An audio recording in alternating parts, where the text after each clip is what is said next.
Okay. It'd be nice if this thing said more than 30.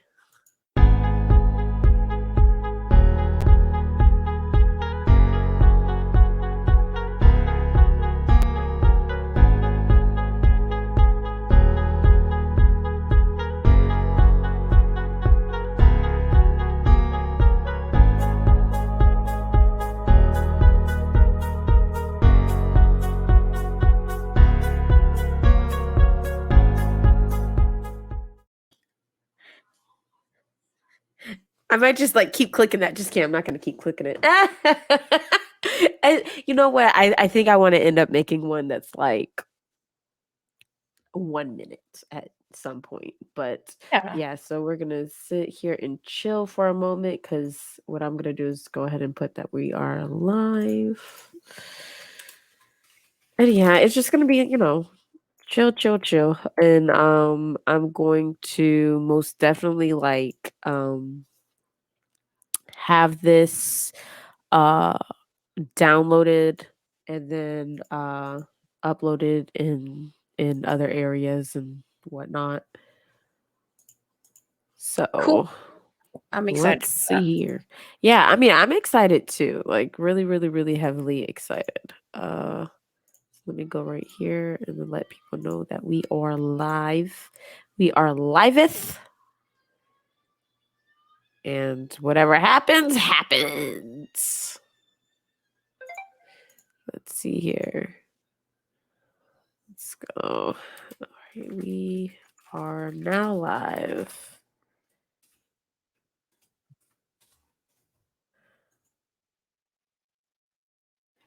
And then let me make sure that this is all correct.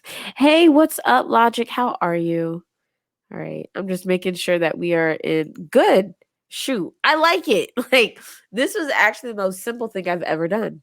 This is actually like much simpler than just like going live regularly. I don't know how. But that's great. Hey guys, what is up? What is up? How are you guys doing today? Yeah. So, the Lady Panda, can you see everything that you need to see, or do I need to like Yes. adjust I it? have your chat up and I have the stream up. Everything's good. Okay. All right. Well, welcome everyone to the stream. All right. This is going to be kind of like I don't know, AMA slash AUA, because it's like ask us anything type of deal. We're going to be covering a few things. Of course, I just want to say we are not healthcare nor medical professionals. However, we are going to be using our experiences, our personal experiences, in order to let you guys know everything that we can, let you guys know about medical, uh, about to have some spicy cheese dip and, and chips while I watch. Yes. We're going to let you guys know Good. all about, like, just our experiences as a lot of our experiences are very, very, very vital. And a lot of our experiences that we are going to provide with you guys may or may not know about because medical marijuana is something that's like rarely ever actually talked about. Uh, Most people usually just talk about the recreational side of things, which, if you do it recreationally, more power to you. Um, we hey, good for you that you don't have to use it. you For know pain management or for right. anxiety management. Yeah. So yeah, the first things first, Lil Lady Panda, if you'd like to introduce yourself. Hi, I'm LLP or Lil Lady Panda. I'm a variety streamer here on Twitch. I'm a former mixer partner. I've known Janie here for many years now, and I am also a mom and a LGBTQIA advocate, as well as a plus size beauty, as you can see. Yes, let's go. Thank you guys so much for the subscriptions. And my name is Janie Laney. I've known the Lady Panda for, like she said, years. We met on Mixer. Obviously, that happened. we have briefly sort of kind of hung out that one time at Yeah, PAX. very briefly. Yeah, but I was also You caught like, me in the middle of an anxiety attack. You came up in your wheelchair and I was having an anxiety attack. You're like, "Are you okay?" And I'm like, "No, there's too many people." And you were like, "Go find a corner and chill." And I was like, "That's what I'm about to go do." Hi, Chronic Gamer Guy. hey Hi, guys. AG. Hi, Web Creeper. So yeah, so with dealing with everything, we are going to like really just aim to not try to persuade you guys into anything, but just to give you guys some of our personal experiences, because like I said, this is something that's not always talked about, and it could also be very, very, very scary. And thank you so much, Web Creeper, for that subscription to the channel. I do heavily appreciate it. Web So Creeper is a good friend of mine. oh, hey, Web Creeper, then. Well, even with more gusto. Hello. So the first things first, explain to us how you started using medical marijuana. Like what got you to start using? Well, I live in a county in Florida where they don't prescribe any sedatives, any opioids anymore for anxiety. And I've been dealing with anxiety and panic disorders for many, many years now. I have agoraphobia, so it's hard for me to leave my home without having panic attacks. So when I went to seek professional help, they told me flat out, there's no way now or ever that we're going to prescribe to you anything that's a sedative. And I said, well, how am I going to deal with my anxiety?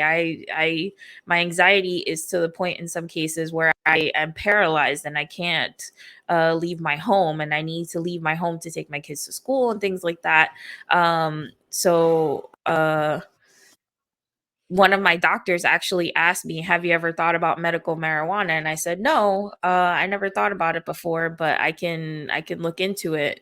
And I actually asked my mom about it, and my mom was like, "Oh yeah, there's this company called VeraHeal you can sign up with, and they'll put you through to a doctor who will prescribe it for you." So I needed it for anxiety medication. I didn't realize that they no longer um, prescribe opioids for anxiety. I used to be on anxiety medication many years ago, and I actually had a really bad experience with anxiety medication because I tried to commit suicide and I took too much of a sedative to try to commit suicide. So it's probably somewhere in my paperwork that I did that. And they were like, you can't have any of this anymore.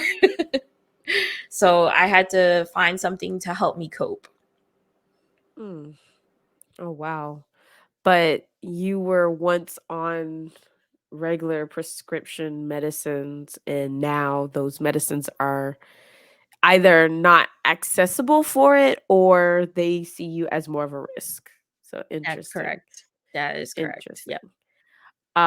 So for those of you guys who don't know, I know a lot of people think I live all around the world because because my social media has people think I'm living in Canada, the Netherlands, and all that jazz. But I live in Florida as well. And knowing how they are when it comes down to assuming the worst in people, that's what it's like living in Florida. In Florida, no matter what you do, it doesn't matter if you are genuine, it doesn't matter if you're telling the truth, whatever. When it comes down to a lot of things, they always are going to assume the worst. Unfortunately, because in my case, Jesus, I was hit by a car, just didn't get treatment because of Florida laws. Went through a whole entire tumultuous court case, which is still apparently pending, I guess.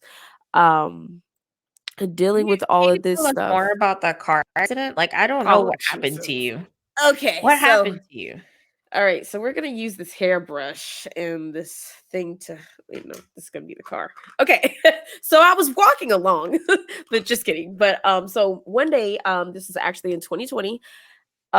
We were I actually wanted to go ahead and stream, and for those of you guys who do not know, I used to have terrible internet and everything like that, could not keep my stream up. So I was not able to use my computer one day to stream because I was like, there's too much internet going into it. So I had to use my phone. Um so I was like, well, you know what? Let me go ahead and do a coloring stream. So I was like, let me go and walk. So I was walking to the dollar store to go ahead and get some crayons. All right. The theme of this is crayons. Okay. So I wanted to go ahead and get the crayons, and I looked both ways before crossing the street, like several different times. I used the button. I made sure that I had the walking guy. Okay. And so I was about halfway through the crosswalk when a town and country came swooping around the corner, did not yield, didn't do anything. It was actually very silent too. And the vehicle hit my left side, and it wasn't just a tap and then you're done. It was like a series of, I would say, about 3 or 4 times that I got, like, actually, like, hit, because like, I don't think that the lady actually saw me at all, because I'm only 5'2", and this is a town and country, so that vehicle sits up really high. So it was like I got tapped multiple times, and then like, I was also trying to get out the way too from getting completely ran over. It was really weird how it happened, like, it was just so crazy because in my mind, it went slow. It went way slower, and so I was trying to get away even more because I was scared of getting ran over all the way, like, this whole entire time, my mind was going, like, very slow, and I dug my left foot into the you look so much taller. No, I'm only 5'2". I'm I dug 5'1". I dug my foot into the ground, because I was trying to get away, not realizing that the left side of my body um was basically already kind of in like a paralyzed state because it had gotten hit. So I didn't notice. So like my sandal popped, I dug my foot into the ground. There was um parts of the asphalt in my foot and everything like that. Like I tried to get away and then I fell. And upon falling, um, I looked up. I never hit my head. I looked up and I saw cars going. Like there were still cars just going. And I saw the people's faces, and like there were kids in vehicles that, like, they looked like I was dead or something, like they were just looking at me in horror, but people kept going, like, that's the crazy part, like that's why I thought I was dead, because I was like, I couldn't even believe what even just happened to me, but, like, people were just going, like, it was just normal, but, like, Crazy. to see people's faces was just so crazy, and then this lady and her husband came from out of nowhere. The guys he stopped traffic, and she, like, sat next to me. She put her poncho, she had like this black poncho, I actually have it still. She put that around me and she started praying over me, and I kept telling her, "Don't let me die, don't let me die," because I thought I was already dead, but when she like noticed me, I was like, "Okay, maybe I'm not dead," you know? Um, so that is what happened. It was on a Sunday morning, and there was nothing blocking the lady's vision, which is what it said on the police report. Like there was no reason why the lady should have hit me. They had to put me onto a stretcher. When the pain right before they put me onto the stretcher, so like right before the ambulance came and stuff, that's when the pain actually hit me, because I didn't feel it before. I just, it was like, adrenaline rush, right? But Yeah. You were then in the shock. pain came. Yeah, then the pain came, and then I knew I was alive then, because I was hoping, like, when you die, you don't feel pain, because I was just like, oh my gosh. So I was like screaming. I just remember just screaming. And mind you, all right, now this whole entire time, technically, I was live, technically. All right. When I went to go and cross the street, I did not have my phone up or anything like that. I wasn't even talking on my phone. My phone was actually to my side. So I wasn't even worried about my phone. Like anytime you cross the street, it doesn't matter what you do, you always pay attention. So I didn't even have my phone in my face at all, ever. My phone was actually a few yards ahead of me. And so know that they heard me screaming and everything On the like that. stream? Oh Yeah, on the my stream. And gosh. then Mixer put the stream down. One day I might I don't feel comfortable with showing the with You showing still it, but have one day it? I might. Yeah. Yeah, I had been able to download it because Mixer didn't take it off all the way. Now um I'm kind of thankful that they didn't, because in the event that I ever need to use it, I still can. So it will show that I was paying attention. Because you will see that when I told people, okay, I'm going to cross the street, I put the phone to my side. So at no point in time was the phone ever in my face across upon going across the street or anything like that. You could also see the lady who picked up my phone. Uh, I don't know what she was trying to do, but I know in the chat they were going off, like put her phone down, give her back her phone, stuff like that. Like it was crazy. And if it Goodness me. wasn't yeah, if it wasn't for that, um, then nobody would have ever known that that even happened to me. Because my friend who lives here actually was in the stream, and like she knew the area where I was at and stuff. She called me, and and even though I couldn't like really fully speak, though, she's like, "Are you going to this hospital?" And I said, "I think so." 'Cause I could still talk, but I was still, like, in shock and stuff. So she actually met me at the hospital and stuff in the ER. They had to put me on to a stretcher. Like, I've never been on a stretcher in my life. They had to put me onto a Yeah. stretcher. They weren't sure how to do it because they were scared that my whole entire body was gonna go into shock and I was gonna have a heart attack. Um, because, like, like, all they knew is that they had to get me to the hospital. So they try to figure out how to put me on the stretcher, 'cause my leg, what there's blood all down the left side of my leg, and there was scraping all on the left side of my body. So the the They were trying people to with do it the as ambulance. painlessly as Yeah. possible.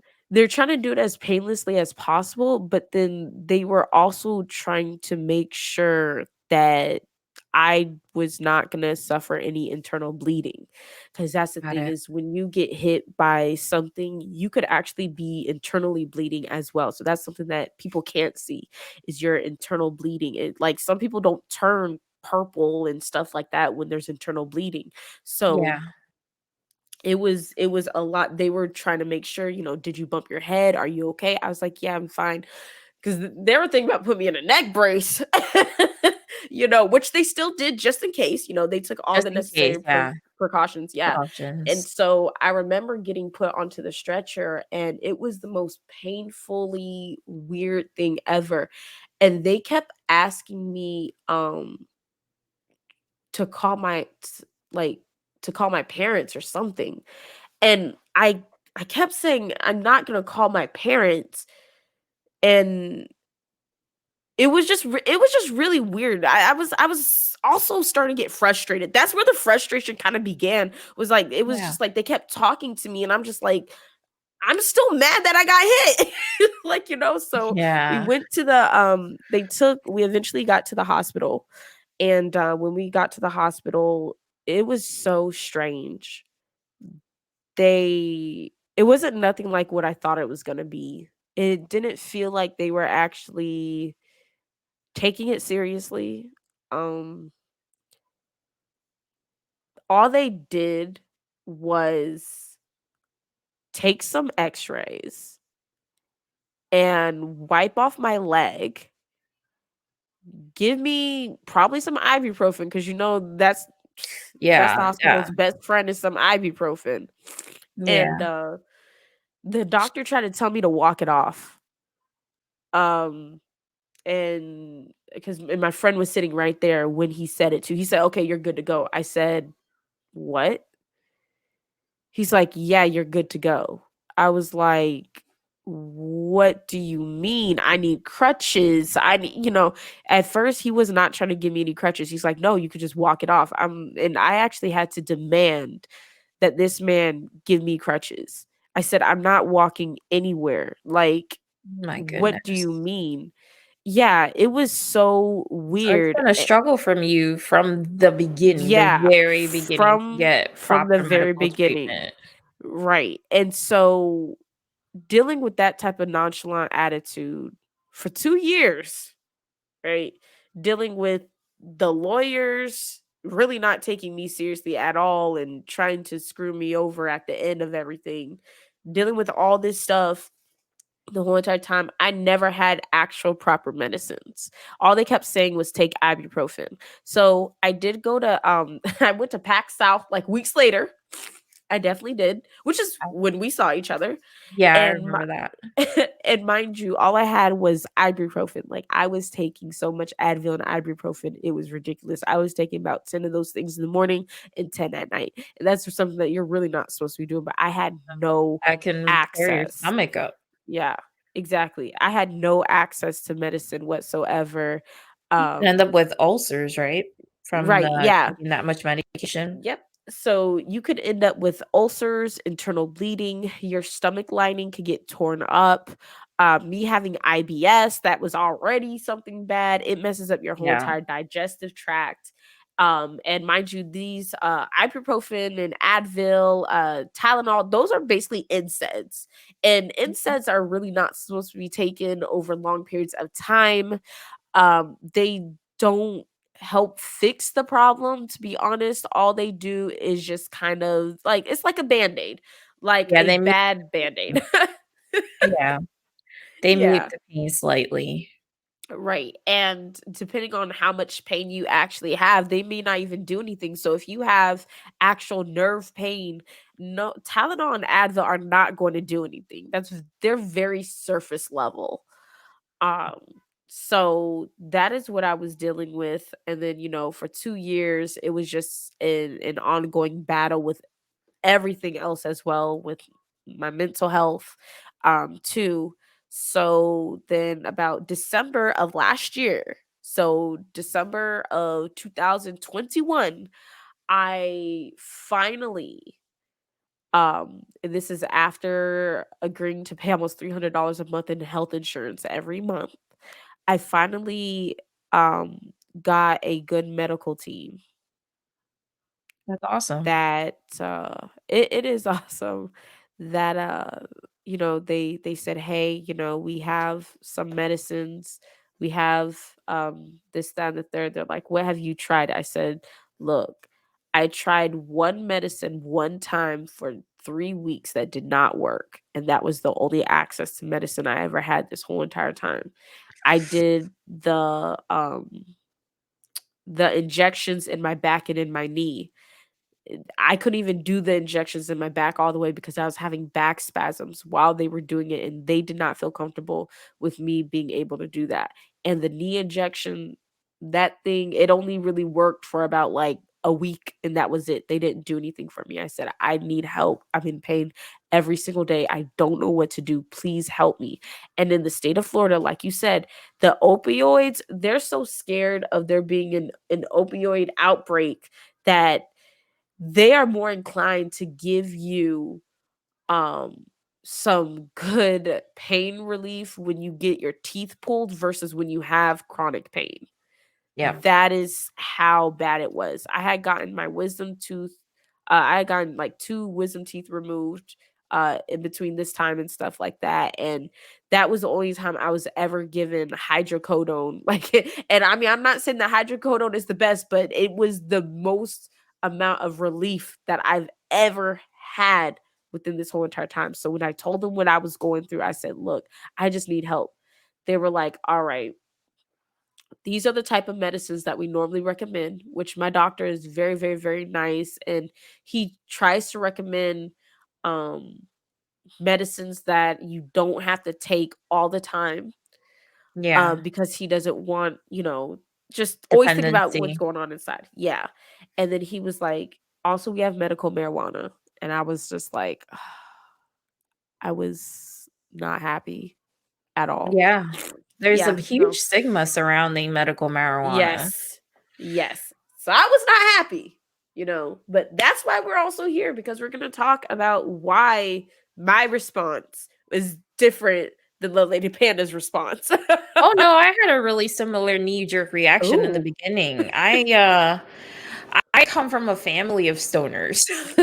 So my mom, my sister, my brother, they all smoke, and growing up, they always smoked. So I've always been the goody two shoes that didn't do anything, and it wasn't until, like, they it wasn't until I realized that I wasn't going to get any help whatsoever and that I needed something, that I was like, maybe I'll look into it. But it was a tough decision for me. I'm a mom, and I don't want my kids to grow up thinking, oh, it's fun, so you should do it. And I want them to understand that mommy does it for a specific reason, for help, and that if you were to try it, that you should do it under a controlled situation. It's there's a lot that went into my decision to finally say, yes, I need this, and I'm going to go ahead and do it. But it wasn't something I took lightly. I cried. I cried. I was like, God, why? You cried? Yeah, Oh, because I goodness. didn't, because I was like, I don't want people to think bad of me. Because I'd even said, yo, when they were going around asking people to sign to have marijuana, like, legalized, even the medical aspect of it, I never signed. I told those I people, get out my did. face. I never did, because I was like, hey, yo, son, get that out my face. Like, I was so anti and so against it. I was Yeah. just like, no. So when they brought it up that that would be one of the best options for me, and that might be something I need to look into, I was just devastated. I was like, I'm going to look like a fraud. And I'm very, like, I have this weird imposter syndrome. Oh, you're not Weird. the only I one. don't, I don't want to feel like I'm not presenting myself proper type of thing. So my whole entire mind was like, oh my God, oh my God. Like, how's this gonna work? Because people are gonna find out. They're gonna find out that I'm not who I say I am. I was literally having a psychological breakdown when I heard it. I was I like, oh my see God. that. I can imagine that. Yeah. Yeah. So then what happened? All right. Because, I thought about it. I was like, if this is the only relief that I'm going to get, I need to at least understand it. So what my doctor did, my doctor wasn't just like, "Oh, here you go. Let's sign up." No, my doctor actually provided for me as much information as possible. When I tell you, every single question that I had about medical marijuana, my doctor was able to answer with confidence, with knowledge, not having to Google stuff. Like, I was provided all the information that I needed. That's And awesome. exactly. And he said, still though, look it over. He's like, just look over everything. He's like, go onto YouTube, ask around. He's like, you can even visit a dispensary and ask before you even start. Like, I was given so much information, have never had to resort to them. You are correct. And that was me. I was a heathen once before I knew anything. So just getting this information, I was like, wow. Like, I've seen uh, I was on the other end of the spectrum. I remember when I went to go get my driver's license, they asked me if I wanted to sign for medical marijuana to be legalized in Florida, and I said yes. Because I had seen, specifically with people who have seizures, people who have cerebral palsy, people who have um, Parkinson's, things like that, it significantly reduces their tremors, their seizures, their shaking, and things like that. So I had seen some of this research online beforehand. So when they asked me, do you want to sign for it? Even though I have agoraphobia, so whenever I leave my house, I have really bad anxiety. I try not to talk to people, I try to get in and get out. And so I was walking out. I remember distinctly walking out of the um, DMV, and I was like, I need to get home because my anxiety was so bad at that point. I was near tears, and I didn't want anybody to see me crying. But they were like, "Do you want to sign this?" And I was like, "Yeah, absolutely." And I signed it as quickly as I could, and then got in my car and cried before I went home because of my anxiety. But I knew that I wanted to open up those avenues for people who desperately need it, and it's something that is not as what's it called, not as addictive. And I've seen so many people, so I've been in and out of behavioral hospitals, and behavioral hospitals are for people who have mental health issues. And when I tried to commit suicide, I was actually in a behavioral hospital with a young man named Enrique.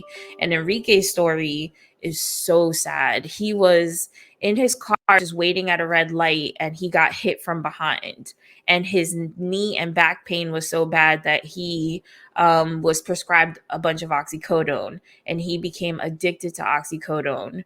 And his addiction was so bad, he shared it with his friend, his best friend. His best friend got addicted, and him and his best friend were having a session one time, and his friend died right in front of him. He OD'd. And I never heard from Enrique again, and I hope he's okay. But from my understanding, he fell back into the opioid. Um, so I see the need for medical marijuana. I see the need for it because the opioids are addictive to the point where they are destructive, and medical marijuana is not. It's not to the point where it can hurt your body. It's not to the point where you can OD on it, for example, things like that. So I see it as a much safer route to pain management, to anxiety management, to management of cerebral palsy, and a bunch of other things. Like I said before, I saw the research online about it. Again, we are not medical professionals. This is stuff that we researched in the hopes of finding help for ourselves. And I encourage you to do the research yourself and talk to your own doctors before you ask all the questions before you resort to getting any kind of medical help.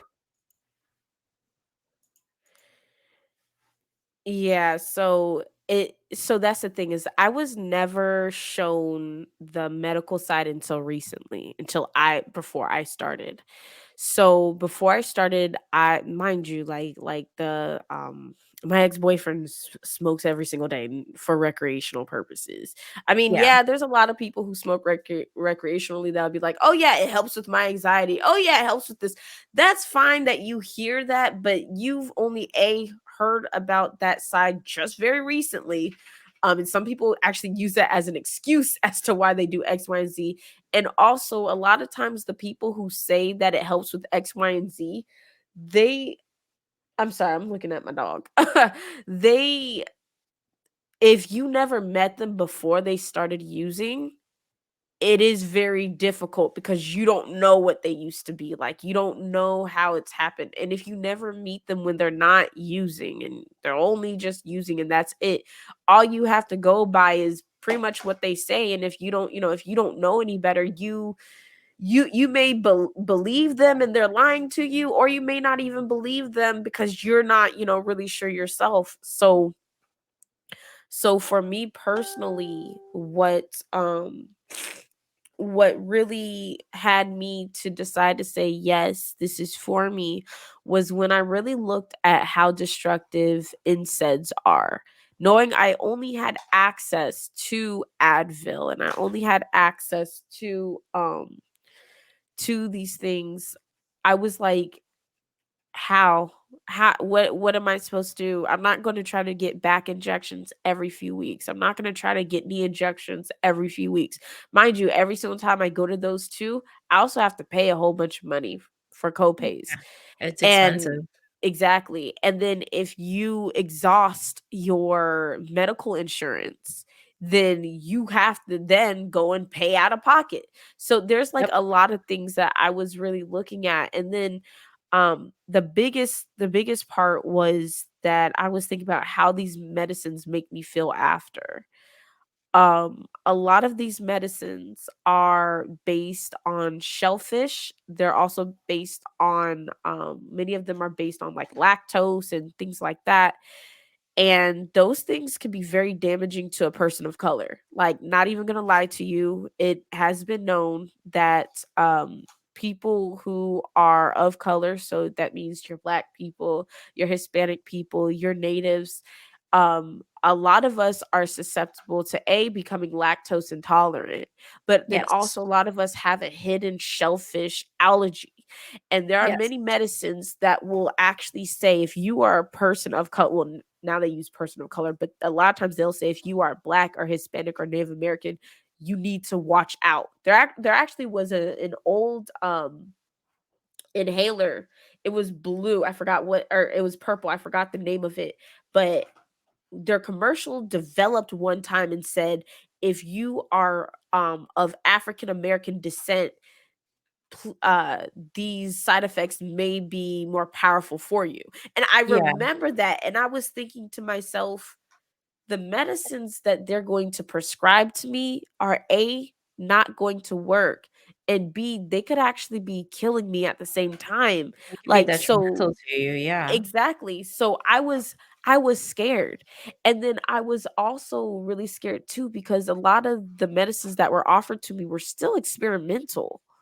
So I decided, yes, Advair. You remember Advair? Yes, I that was remember the one. Advair. Yes. So their original commercial did not have that clause. Then about because I remember my dad was taking it, and this is why it, like, was really weird to me because then I remember um one day it was like they had an extra part where they started talking about black people. Mind you, I think I was probably in like either elementary or middle school. So like that, so like just having that flashback, I was like, "Oh my god." So Goodness. that was when I was like, "Okay, maybe I should try out the medical marijuana." I consulted my dad, I consulted my mother. I even had messaged this lady from church. I was like, "Look, I just need to What were their know." responses? Oh, so my dad was like, "Hey, if it comes to it, it comes to it." Like, he, no, he was like, "Okay, well, we've tried this, you've tried that, eh, is this something that you're sure you really want to do?" Like with him, it was more so my comfort level because he understood what I had done previously, and he understood like, Yeah. that this may be something that we need to do. My mother's response was, oh yeah, because my mother's a massage therapist, so she is kind of in the holistic health arena. Yeah, yeah, yeah. So yeah, so her thing was, have you tried CBD? And I told her, I said, somebody did try to give me some CBD oil, and it was not working. And Yeah. it just wasn't. So she was like, Yeah. "Okay, well, go ahead and try this out." Now the lady from church, her response was a little bit different. Um you remember because you take it? Yeah. Yeah. Yeah. Her response was basically, "Why are you going to be taking it? Have you tried everything else? Um, have you prayed about it?" And then also trying to make sure that I'm not going to get hooked on it because it's going to mess up my thought processes. Got you. And I Coming from someone who clearly she has 0 knowledge about medical well, marijuana. so the thing is that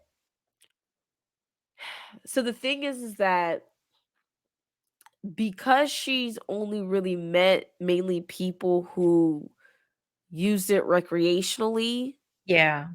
or she's only met older people that were on X, Y, and Z medicines from hospitals and were actively being treated. Like other states have, a lot of times other states deal with their patients way better than in Florida. So Yeah. in Florida, if you're not a certain age, you don't count towards getting provided good medical health. So it was more of her just going based upon what she knew. And she wasn't negative towards me on it, but she was That's good. asking me questions. And I told Yeah. her, I said, "Look, I've tried everything I possibly can try legally." I said, "If I were to try anything else, it would not be legal." I said, "This is one of the only legal routes that I think can actually help." And I just want to be able to give it a try because at the end of the day, being told that I can't get back surgery, um, being told that I would have to live with my injuries for the rest of my life, I can't do anything but to try to stop the pain. Yeah. Um, Waking up out of my sleep every single day, not being able to walk properly, not being able to do my job, which is to stream, right? Mhm. Um, it's not I can't even live like that. That means I can't make money. I have to literally just wither away if I just deal with the pain. So that's how that went down. And then I made the decision to try it out. Um, Mrs. Okie Toki. Anytime I mention I have a medical card, I'm immediately told that the doctor won't prescribe me pain pills. I don't ever ask for pain pills to begin with, and I am a white passing native. Right, right. They That always assume that we want pain pills. They always yeah. assume that we want pain pills. I don't even like I said, I told them I have anxiety and I manage my anxiety with coping skills. And they were like, "Well, we can't prescribe you any opioids." I said I didn't ask for opioids. I'm telling you what I do to deal with my anxiety. And they were like, "Okay, but just so you know." And I'm like, "Okay, I know."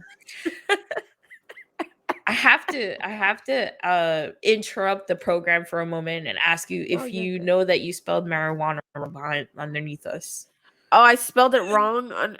It's the U and the A. No, shut up. Shut up. Hold on. Stop. Stop the broadcast. Stop. Just kidding. We're not gonna stop the broadcast. Hold on. Please hold. No, I've been doing that. I've been doing that all day. Um, I've literally been doing that all day. It's been wild. I didn't notice it till about like half an hour in. Really? Yeah. Dang it. I wish you would have said something. If I Yeah. would have noticed it sooner, I would have said it. It's They can't get UA. past that point. Mrs. Okitoki, I like your name. It's nice Is to this meet better? you. Is this That's better? better. That's better. A key. That's better. Good. But yeah, when it comes down to you talking with people that either don't understand, whether it be medical professionals or just people who don't care, whatever, they always are going to go for the worst thing. Yeah. So like I had talked to somebody about medical card. They're like, "Oh, you know you can't get a weapons license now." I'm like, "Okay, did I ever express I want to shoot you?" Like I'm Oh confused where darn, we're I can't get going a with gun this. now. Yeah. Like I had the so I talked to my doctors about it. I talked to my mom about it. I talked to my spouses about it, and I tried CBD first too. I had a CBD vape and it did nothing. I was toking on that thing like and nothing. My anxiety was like, yeah, no way. Excuse me, we're still here high. It didn't help at all. I tried CBD. I tried many different medications that my doctor tried to prescribe to me. And the funny thing was, the things they were prescribing to me for anxiety was giving me anxiety attacks. I would take it. I was trying Buspirone, and I would take it, and for the next half hour, I felt like I was on a heightened anxiety attack. Until then it would make me feel exhausted, and then now they've prescribed something I forgot the name of it, but they prescribed me something that is like an allergy medication without the antihistamine, so it's just supposed to tire me out. Basically, it does nothing. It does nothing. The THC, the only thing that has helped. The only thing is I don't like to take it. I have to take very tiny amounts. to help me, because if I get too high, then I just go to sleep. I'm useless when I'm high. I'm absolutely useless. I can't. I tried yesterday, was it? Yesterday morning I tried to stream while I was high, and it was, I felt like I felt like a train wreck. I kept asking, "Am I okay? Am I okay?" And my stream was like, "You're fine. You're not coming off high as a kite. We promise." But I felt so high. The only CBD carts that do help me are the ones that I buy from my local dispensary, and they specify full spectrum. Right. I might need So, to try that. yeah, shoot, I would say go on ahead. Try it. I've tried CBD. It just, I need something like in between, maybe a mix of CBD and maybe some sativa or something. I don't Right. like indica. I don't like feeling like I'm melting into my chair. I can't Well, stand that feeling. listen, sometimes you just gotta melt. It's definitely a good one for nighttime though. When you're about to Right. go to sleep, it's that feels better. Yeah. Right. So, like with me personally, when it comes down to medicine, so interesting thing because my doctor, because mind you, I go to a pain management doctor. So I don't go to a medical marijuana doctor. I go to a pain management doctor as part of my actual pain management regimen. So basically, the medicines, regular over the counter medicines or prescription medicines, whatever, they change so much. For instance, there are some medicines that used to be used as antidepressants that are now being used for back pain. So you have so many medicines that are being used for different reasons, and it's like Mhm. when I started really Googling some of the medicines that they normally provide, because my doctor he gave me like some names. He's like, these are usually the names that people, the names of medicines that people get when they're in your situation. I Googled them, and he did that for a reason. I Googled them. I was like, how are you going to tell somebody one day that this medicine is for this, but the next day it's for that with no Yeah. explanation whatsoever of what's inside of it? That's Yeah. a giant red flag. And that's often what leads people into being put into the guinea pig stage with their health, of when they're actually being tested on by doctors. Because what people don't get is that many people of color, and even still women especially, just women in general, we're often seen as being the prime guinea pigs for these medicines. And we're rarely ever told by our doctors that it's still an experimental phase. That's why they do the checkups with you about how's the medicine Yeah. handling. Come Because back in 3 often, weeks. right, because often what they're trying to do is they're trying to get more research out of you. And I mean, yes, taking, doing things over long periods of time does help collect research, but I don't want to be a The guinea guinea pig, pig. right? When I'm just trying to get help. And it's like, yo, you've been a doctor for X amount of years. Do you know anything about what you're prescribing people, right? Mm, So that's why I they do. really do It love, just, they feel yeah, like the good outweighs the bad, which it, in some cases it does, in some cases it doesn't. exactly. So that's one of the reasons why. Hey, CJ, what is up? That's one of the reasons why, when it comes down to the medical marijuana, that's why I chose to look at how it could work, because I feel more comfortable and confident going in knowing that I'm trying to help myself versus just popping some pills that I don't understand what the side effects are going to be. There are so many medicines where the where the side effects can be deadly, like, and they like, I'm sitting up there like, you read the list, you look at the bottom because you want to know what that last side effect is, but in the Yep. middle you find out that you could have a heart attack, you could have high blood pressure, you could sit up there and have a whole entire episode that will leave you paralyzed on some of these I things. wish. I'm also bipolar. I have agoraphobia and anxiety and panic disorders, but I'm also bipolar. If marijuana could help me with my bipolar disorder, I would stop taking all of my medications. One of the medications that I was on, lamotrigine, was originally for seizures, and now it's for bipolar disorder. Like, and whenever I take those medications, they make me feel awful. I feel so sick. I feel so tired. I'm dizzy, I'm nauseous, I'm shaking. Like, the side effects are crappy. They're really, really crappy. And medical marijuana, the side effect is you feel good. You know, it's like, it's, I wish it could help with more things. Right. Now what I will say, and we'll get into this because I know well, welcome everyone to the stream. Ignore me. Come Well, on don't in. ignore. Well, yeah, ignore me. But I'm also like, because this is the dad pen that I have. What I will say is that what makes a lot of this stuff different is really just how you go about it. Uh, we're gonna get into like strains and stuff soon. But what really has made this a whole lot different for me was looking at the stuff that we have access to, the medicines, right?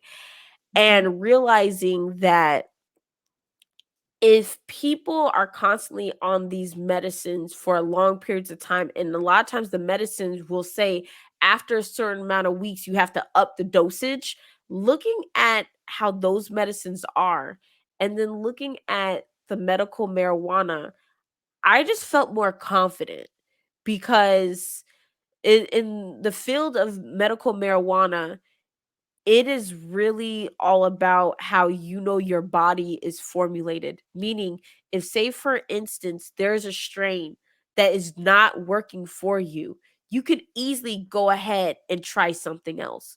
With medicines, you don't have that luxury. Often with Mm-mm. medicines, you have to wait about 3 to 4 weeks to tell your doctor that you need to switch. Your doctor will then ask you, "Are you sure?" and will sometimes gaslight you into making you believe that it's working when you know it's not. Because when it comes down to the pharmaceutical industry, the goal is to keep you on those medicines regardless of whether or not they work, because you got to keep the money flow. In the event that you're trying a medicine that is literally not working for you, a lot of times your doctor will tell you, "Well, I don't know what else to tell you. You might need to get a second opinion." There's never real deal options formulated for you. With medical marijuana, you literally are formulating your own medical plan. Yep. You look at the dang it, I need to find in a few moments, but you look at what the dispensary has. We'll also talk about dispensaries too. You look Yes. at what the dispensary has, you look at your needs, you actually have open-ended talking conversations with the people at the dispensary. These are the things that I want to address. Let's go ahead and see what we can do for you. You are not tied into a one little bubble solution. So what works for me, because especially because I have different issues anyways, is going to be different than what works for the lady panda. And sometimes we may even sometimes have a situation where we are taking the same doses of things to address certain things, but it's not formulated for you as the patient to feel like you're being bullied. It's not formulated to feel like you're being stuck, and it's not formulated to feeling like there's no end in sight. It is formulated for you to be actively knowing what's going inside of your body and for you to learn. At dispensaries, they always encourage learning. Daddy, I'm on a podcast trying to be professional. Okay.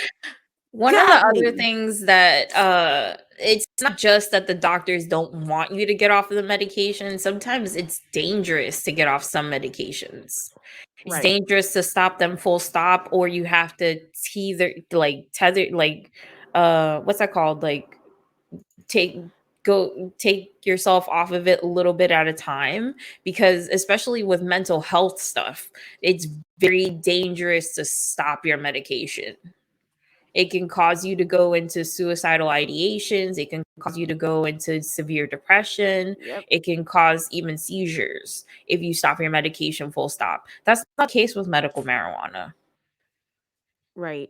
And that's the thing is that so I take two regular medicines, and then I do the medical marijuana. My pain management doctor has me on these two medicines because a when it comes down to you either filing for disability or progressing within your state as being basically as being adherent to medical practices, you will still have to be on some kind of medicine. But what he did was he allowed me to figure out what medicines that I feel comfortable with. And also he didn't recommend the highest dosage because he said, well, if you want to do the medical marijuana, try that out and then we'll just basically it's like everything supplements each other.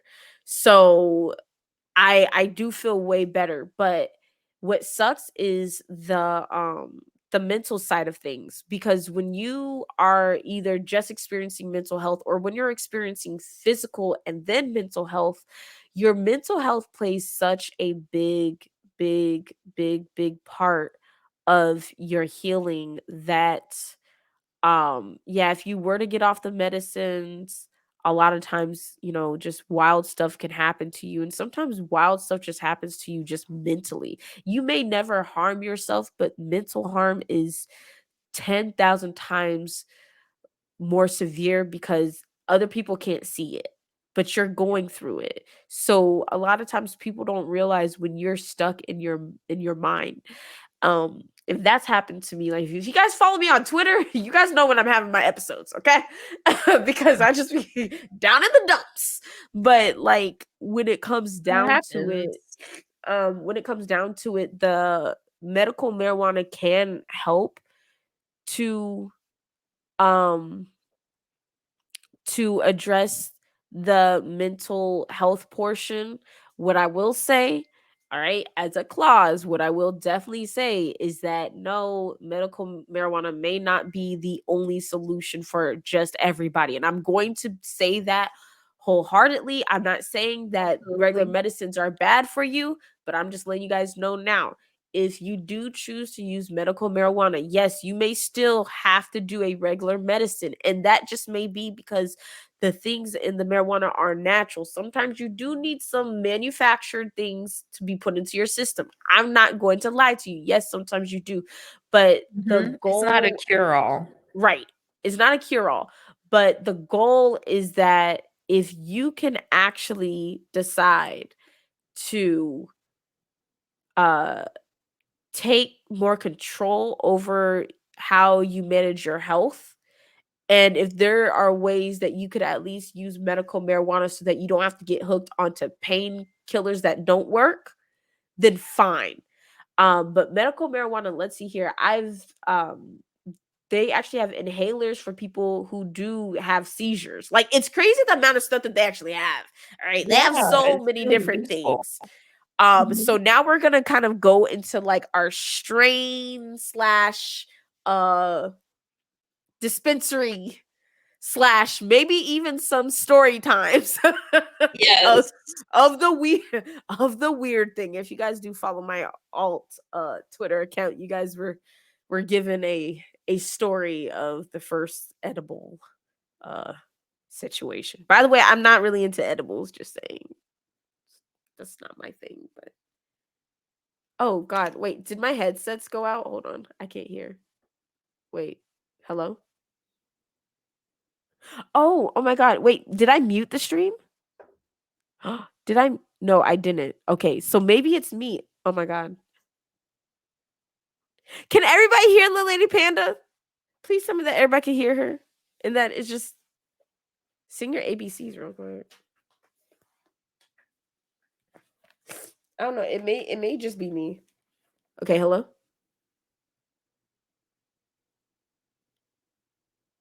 Testing. No sound for you either. Okay. Wait, so do you guys hear me? Can you hear me now? Okay, yes. Yes. All right. Yes, It I was can. my mic. It went out. No, so I was out here going crazy. I was I was I'm like, so yo, sorry. it was working. It's working. I was just like, I was like, we got the goods today. Sorry, guys. Sorry. I was so concerned. Oh my Goodness, my mic gosh. goes out sometimes. I'm not sure why. It just by itself turns off, and I Ah, have to yeah, unplug yeah, it and plug it back in. I went robotic and then got muted. Yeah, that was my mic. Sorry about that, guys. I'm back. yeah. So what? So yeah, Yeah, we were talking about dispensaries and yeah. edibles. Go ahead. So I edibles hit me hard. Like I know for some people they do nothing, but for me they hit me hard. So I have chocolate, but I don't use it very often. Um, See, I'm not much of an edibles person. I actually have some edibles in my refrigerator because they're like the caramel chocolate ones. Oh, That I'm good just trying to know. get rid of. Yeah. Well, okay, I'm gonna mention something illegal. Don't do this. Anyways, so like I even like try to give some to my dad to get rid of them. Don't do that. Anyways, like so I'm just like, Here, I take don't these. yeah, Take I don't these. wanna like they don't but what I will say is that, like the first time I ever had some, yes, they hit me hard because I was not used to it being in my body, being in my system.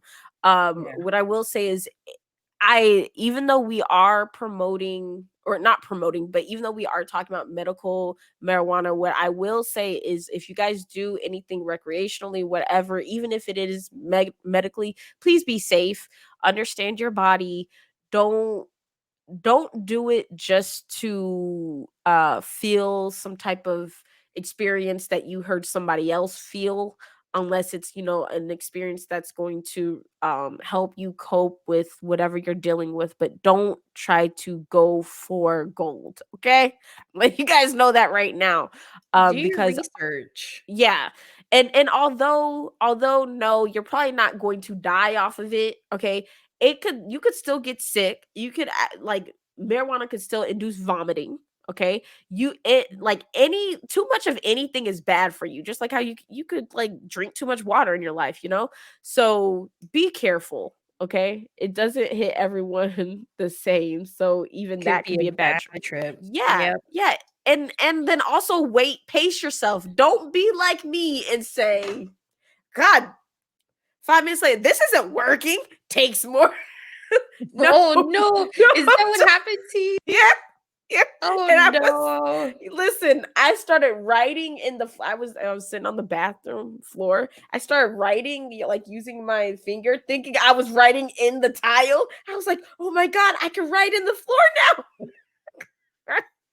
I was just like, yo, I was doing things I couldn't do before. Don't do that. Okay. Yeah, I took too much of an edible and I told my wife I need to go lay down. No, She has to I do thought I had everything for died. me. No, Look, I I didn't take that much. I took a little more than I needed, and I'm like I said, I'm useless. I literally just go lay down and I'm just laying there and thoughts are popping up into my head that shouldn't be there, and I'm like, what am I gonna do? I can't move. But it's not fun when I want to be that high. You want to be high enough to write in Tayo with Toki. look, look, I I was about to be a whole entire like Picasso and start doing some pictures and stuff. I can hear all the colors. I took too much once and thought I was floating away. Oh, Oh no. I put so much energy into trying to walk a few steps. And see, and so like those are the type of experiences that although funny and sometimes make for good like, story times and stuff, it's always important for us to like always remember that safety comes first. So Yeah. when it comes down to safety, knowing the strains that you're taking, knowing about the dispensary that you go to, Yes. very, very, very vital. So first, we're going to backtrack a bit and we're going to talk about the experience with getting your medical marijuana card in Florida. Yes. So we're both in Florida. We both did it the same way. We both went through VeriHeal, and they helped us go through the legal website and get our actual cards for Florida. And I found out about it through my mom, and then I suggested it to Janie, which I was really surprised when Janie came to me and was like, "How do you?" And I was like, "Oh, I'll help you with that." But I was just as shocked that she was looking for that kind of pain management as I was when I was like considering it for myself.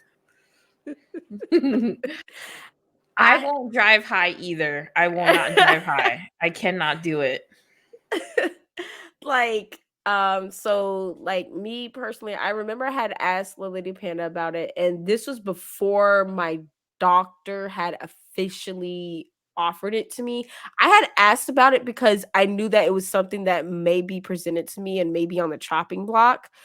um but when I went through the actual process of doing it, it's very simple, depending on how you go about it. So there are essentially usually 2 to 3 ways. Either you go through a medical marijuana doctor themselves, you go through a pain management doctor, which those are 2 different things. I'm letting you guys know this right now. A medical marijuana doctor is there to make sure that you get your medical marijuana card. A pain management doctor is there for overall pain management and may not prescribe you just medical marijuana, but also may prescribe you something else. Then there's a third way, which is not illegal, but I don't really even talk about that because that's mainly for the people who are really trying to use it for recreational purposes and they're just trying to get a card just to alleviate what it looks like they're trying to do. Okay, so I'm not going to talk about that part. Go see somebody that you guys know that does that. But basically, the route that they have you go through for Florida usually looks like you entering in your information onto a website, and uploading, like sometimes they'll have you upload your driver's license, ID, Yeah. everything like that. Depending on how you're going about it, because since I went through my pain management doctor, I have an allotment right now of how much of each type of product that I can get for now. And that's only because the fact that I have not yet had my psychiatric evaluation in order to open up the actual flower part. Because if you guys notice, I only vape. I can do everything but actually have the actual flower part until I receive my psychiatric evaluation. So that's the path I'm on. So I do have an allotment of how much I can get like altogether. I wasn't given an allotment, and I wasn't given any like parameters, like I couldn't get flour or anything like that. I was told, "Here's your card, go to the dispensary and Mhm. have fun shopping." That Exactly. was it. And so when it comes down to it, like I said, it's very, very, very vital that you guys do understand, when you guys are going through this process, if it's something that you want to do. When you go through certain routes, especially if they know that you are going to try to apply for disability, your journey may be slightly different than somebody else's. So the reason why I don't have access to flower yet is because I need to do my psychiatric evaluation, which is one of the steps that they have you to go through if, say for instance, you are looking to file for disability for certain disabilities and everything like that. Since I have not had any um previous psychiatric evals whatsoever, on record or anything like that, it made more sense for them to do it that way for me versus just put me on everything, especially considering the fact that I went through a traumatic event that led me to this. My doctor told me if I had went through maybe something else, or if they knew that most of my pain was like on the psychiatric spectrum already, then I would have just already had access to flower. But they're trying to do it in this step process. And then, when it comes down to That's disability, they could say, interesting. yeah, they could say, well, we did this, we did that. On my next evaluation for medical marijuana, they are gonna actually open that up. So yeah. So it's I like just didn't taking steps. I had a traumatic event that led to me being agoraphobic as well, but I've been on disability since 2010. Mhm. So I was already on disability, and I go see my psychiatrist every 3 months religiously um for my bipolar and agoraphobia. So I've been treated for that for a long time, and they didn't even ask me about that when I signed up Yeah. for medical marijuana. So for the regular pain management doctors in Florida, because of the fact that Florida is very strict, like Florida is one of the strictest states on medical marijuana, they want to take away Because of the access. opioid crisis. Yeah. Yeah, they wanna take away access so much, so that's the reason why, my doctors are going through this steps, then that way, the state of Florida can see I've done everything that needs to be done, right? And also, my doctor also want me to be used to it too. So, my doctor, he's ready for me to have access to flower. He's ready. I remember he was showing me pictures. He's like, look, I took pictures of this. I was like, what did you do? He's like, I have a whole entire setup in my room because he goes to the dispensaries every week. He's like, I have a whole entire setup in my room. He's like, look at how beautiful it is. I'm like, but it's just so funny. But Your yeah, so doctor is I'm really, really proponent for it. That's pretty awesome. yeah, yeah, my doctor, he's totally for it. The everyone that I see, they're totally for it, but they're totally for making sure that I understand what's going into my body and that I'm in control. And that's something that I really do like. But like they have upped my inhalation like basically all the way because I was like, that's all I'm gonna do is use the vapes. I said, I don't really like to do topicals like that. So I was like, you could keep those on there, but I'm not really much of a topical person like that. Um, Yeah. we'll get into Never the tried tinctures and topical. all that stuff.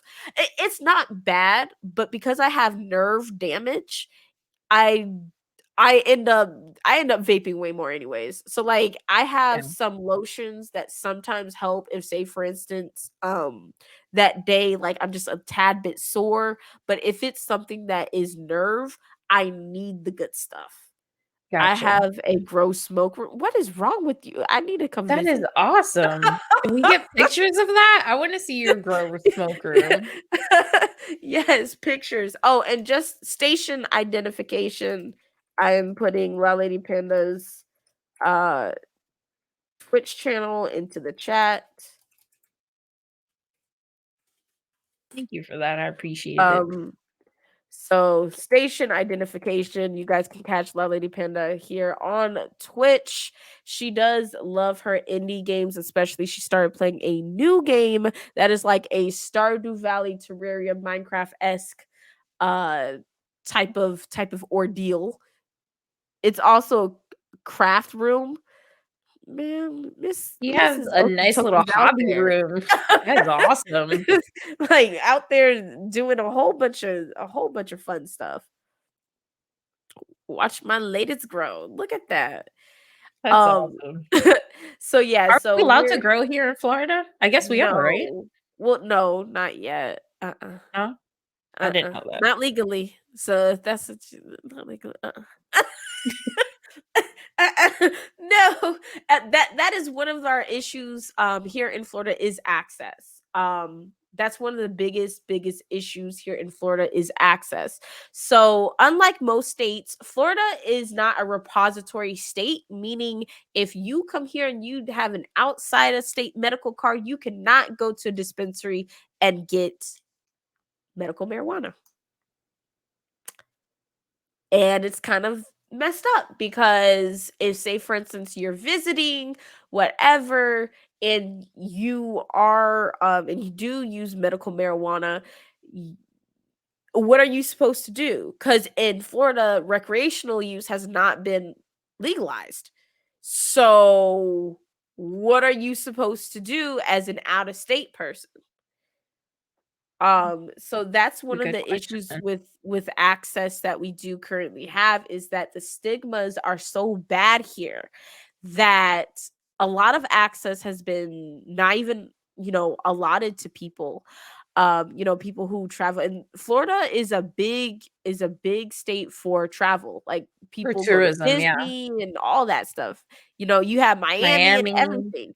Yeah, so whenever on TV, I see that they say that somebody who is traveling has died from overdose here. I'm thinking of myself, I'm thinking, wow, I wonder how many people died of overdoses to various drugs because they actually are used to being able to smoke and they couldn't get access from their medical marijuana dispensary, so they tried something that their friend gave them, right? That wasn't that wasn't marijuana, right? Or the amount of times that you see tourists getting arrested for marijuana use. Like, I'm always thinking, wow, they're taking away access. And we're one of the only states that has that. There's a few other states, but we're one of the only states that has that. However, we can go to a different state and use our card. Wait, what is going on? Florida will legalize recreational gators before recreational marijuana. Yes. And so there's like just a lot of craziness and regulation when it comes down to even the medical side of things. Like, they even say, in order for it to be a legal edible, it must be a particular shape. All right.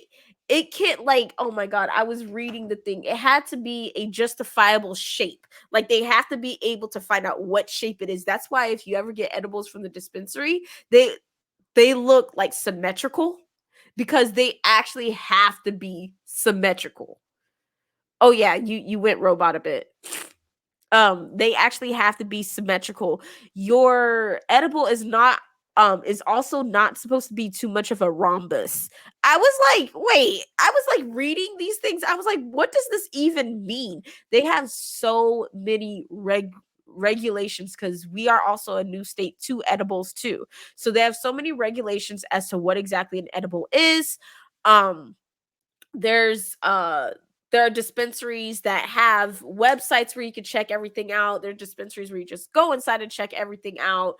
But like, there are so many weird things when it comes down to uh the Edibles. regulations, yeah, on edibles. So now we're into total dispensary time too. So if you want to talk about your dispensary experience, or any dispensaries that you like to use locally, whatever, go on ahead.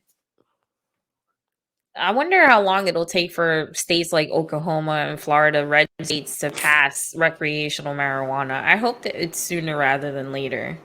I've only been to one dispensary, Soterra, which I know you've been to the same brand as well. Right. We're not too close to each other, but we're not too far away from each other. We're about, I think, like 3 hours difference, 3.5 hours Mhm. difference between us. Soterra, I like their own, they make their own blends, and they call them like zen and chill and things like that. I like those blends the most. They're usually 1-to-1 sativa indica blends. And there was one that has limonene in it or something like that, that helps with hunger cravings. Like, rather than getting you hungry, it helps curb cravings. So I was using that one as well. It was really good for me. Um, so I've been to Satira, as well as I think it's called Move, but it's MUV. Um, I think I've seen that one. like, okay, so first and foremost, going to a dispensary is already weird. Okay, if you've never been to a dispensary, going to one is a little bit weird. It's a little bit strange because of how like chill it is. Like, I and know. and even the location sometimes will have you like, that's what this was the whole time. Like, They're really hidden. The Satira I go to is like next to like a body shop or something like that, like a car body shop, and like it's so weird. Like it's so strange. So when you guys are looking at dispensaries, from what I've been reading, though, I'm concerned it can make things worse. Our state already hates that our law keeps their fingers out of it, making it recreational, making it easier for them to regulate it. Okay, so the yes, that is a thing. Is that when it comes down to regulations, that's regulation can only happen if something becomes legal. So sometimes it's a caveat, but sometimes it opens up the doors for other people. So where it's a caveat is that regulations, pricing, because I do spend quite a quite a good amount of It's money. not cheap. It's not cheap. It's not cheap. However, it opens up access to people that need it. That's my biggest thing, is that even though it does come with a great amount of different prices that could sometimes make you question whether or not it's worth it. It is worth it because it brings access. That's Mhm. my key thing, is access, access, access. So then it makes it so then that way, A, it can be given as an option, as an alternative option to maybe somebody who's dealing with so many things on a chronic scale. But then also, even when it comes down to maybe you using, and maybe a cop smells it on you or something like that, or or people smell it on you, it won't be a let me go ahead and take out and arrest this person automatically on site.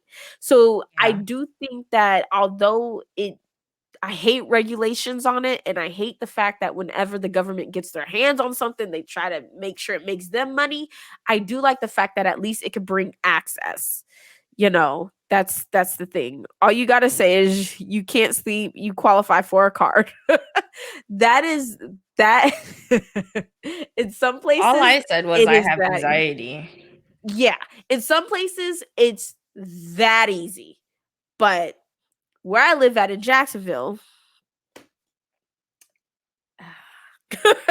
it just all depends. Hey, what's up? It just all depends. And that's what I'm thinking about really, is just access. You don't have issues with access here. Okay. Um Also, another thing to think about is sometimes people feel better when stuff is legalized. It does kind of take the edge off when you're not doing something illegal. Yeah, It I can take the agree. edge off.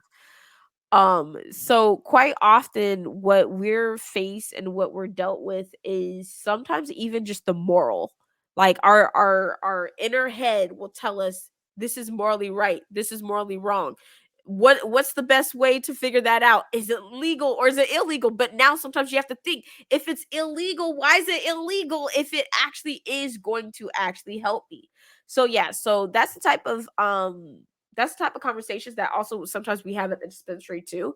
But yeah, as far as dispensaries go, Satira was more of like, you go in. I have the same birthday as one of the girls that's over there. They have like all of their items, like like it'll be like a dummy item and stuff like that. They'll show you even sometimes the equipment and things of that nature. What's up, crew? Um, but it's usually a very chill spot where they're okay with talking with you. There's often nice people as well Looks that like are a waiting. spa. I wasn't Yeah, it expecting that. is. The aesthetic is so clean and nice and Yes. chill, and you walk in like you almost hear wind chimes when you walk in. It looks so nice. I was like, I was not expecting this. Wait, do they have the dang it, I can't think of what it's called, the little steam thing that goes up. What is the thing called? Oh Dang yeah, it. vaporizers or Yeah, yeah. Do they air have those going in purifiers. yours? Yeah. Yes. Yeah, They've it's got plants very everywhere and chill. air purifiers. Yes. Yes, Looks it's really nice. very, I very want them to chill. come in and decorate my house. Like a Right, and dispensary. and I love it because it's not your oh, everything smells nasty, oh, everybody's scratching type of vibe that people want you to think it's gonna be. It's not like that whatsoever. Um, and also I want to mention that you do see people of all different ethnicities, okay?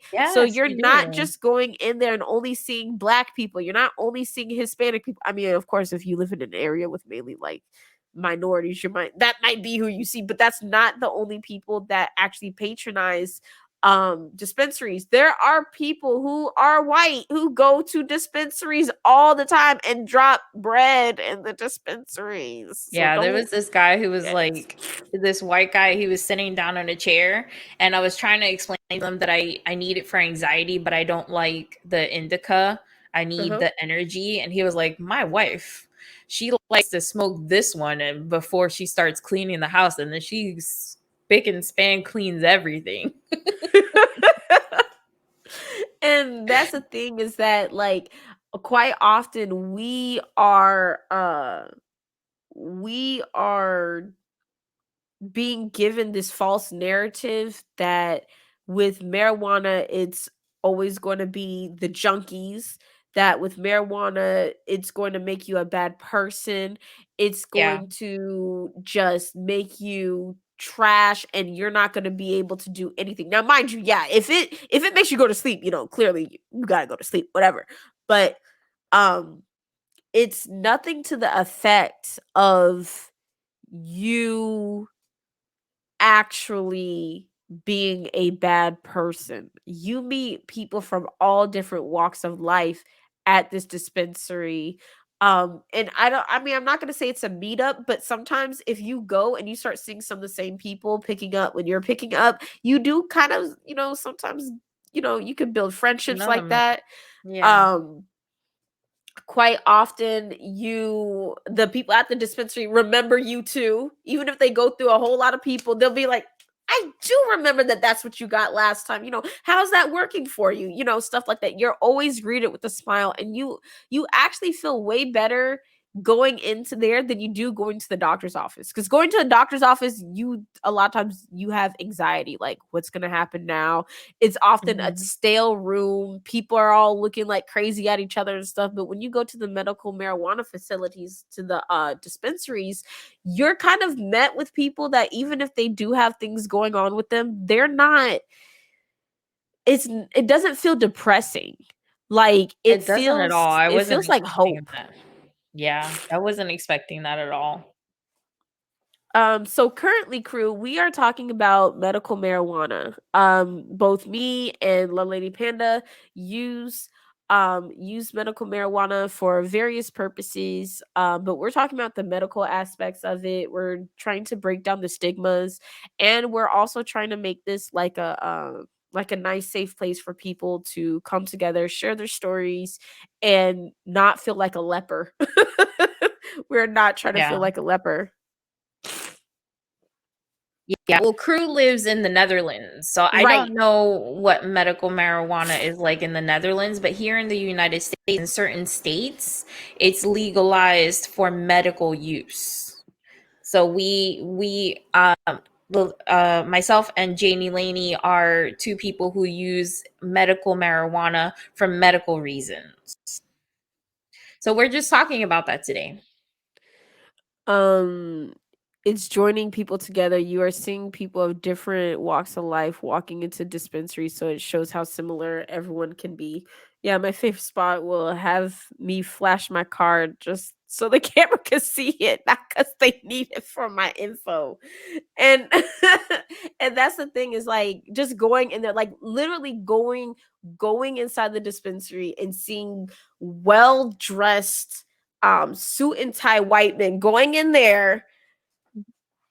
I'm saying dude gave the lady like he had to spend about like $800. All right. My gosh. Yes, yeah, because of the fact that I'm pretty sure he doesn't live by the dispensary, but also B, like a lot of people go on their paydays. So Yeah.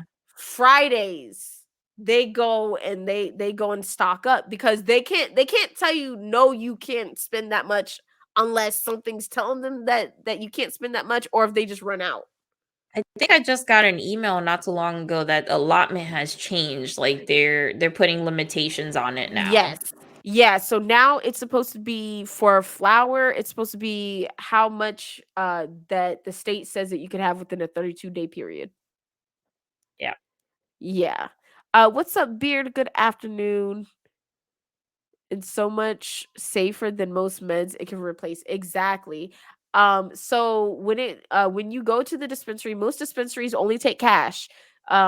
Please don't ask me why, but they'll usually have an ATM if they are one of the ones that only accept cash. They will have an ATM.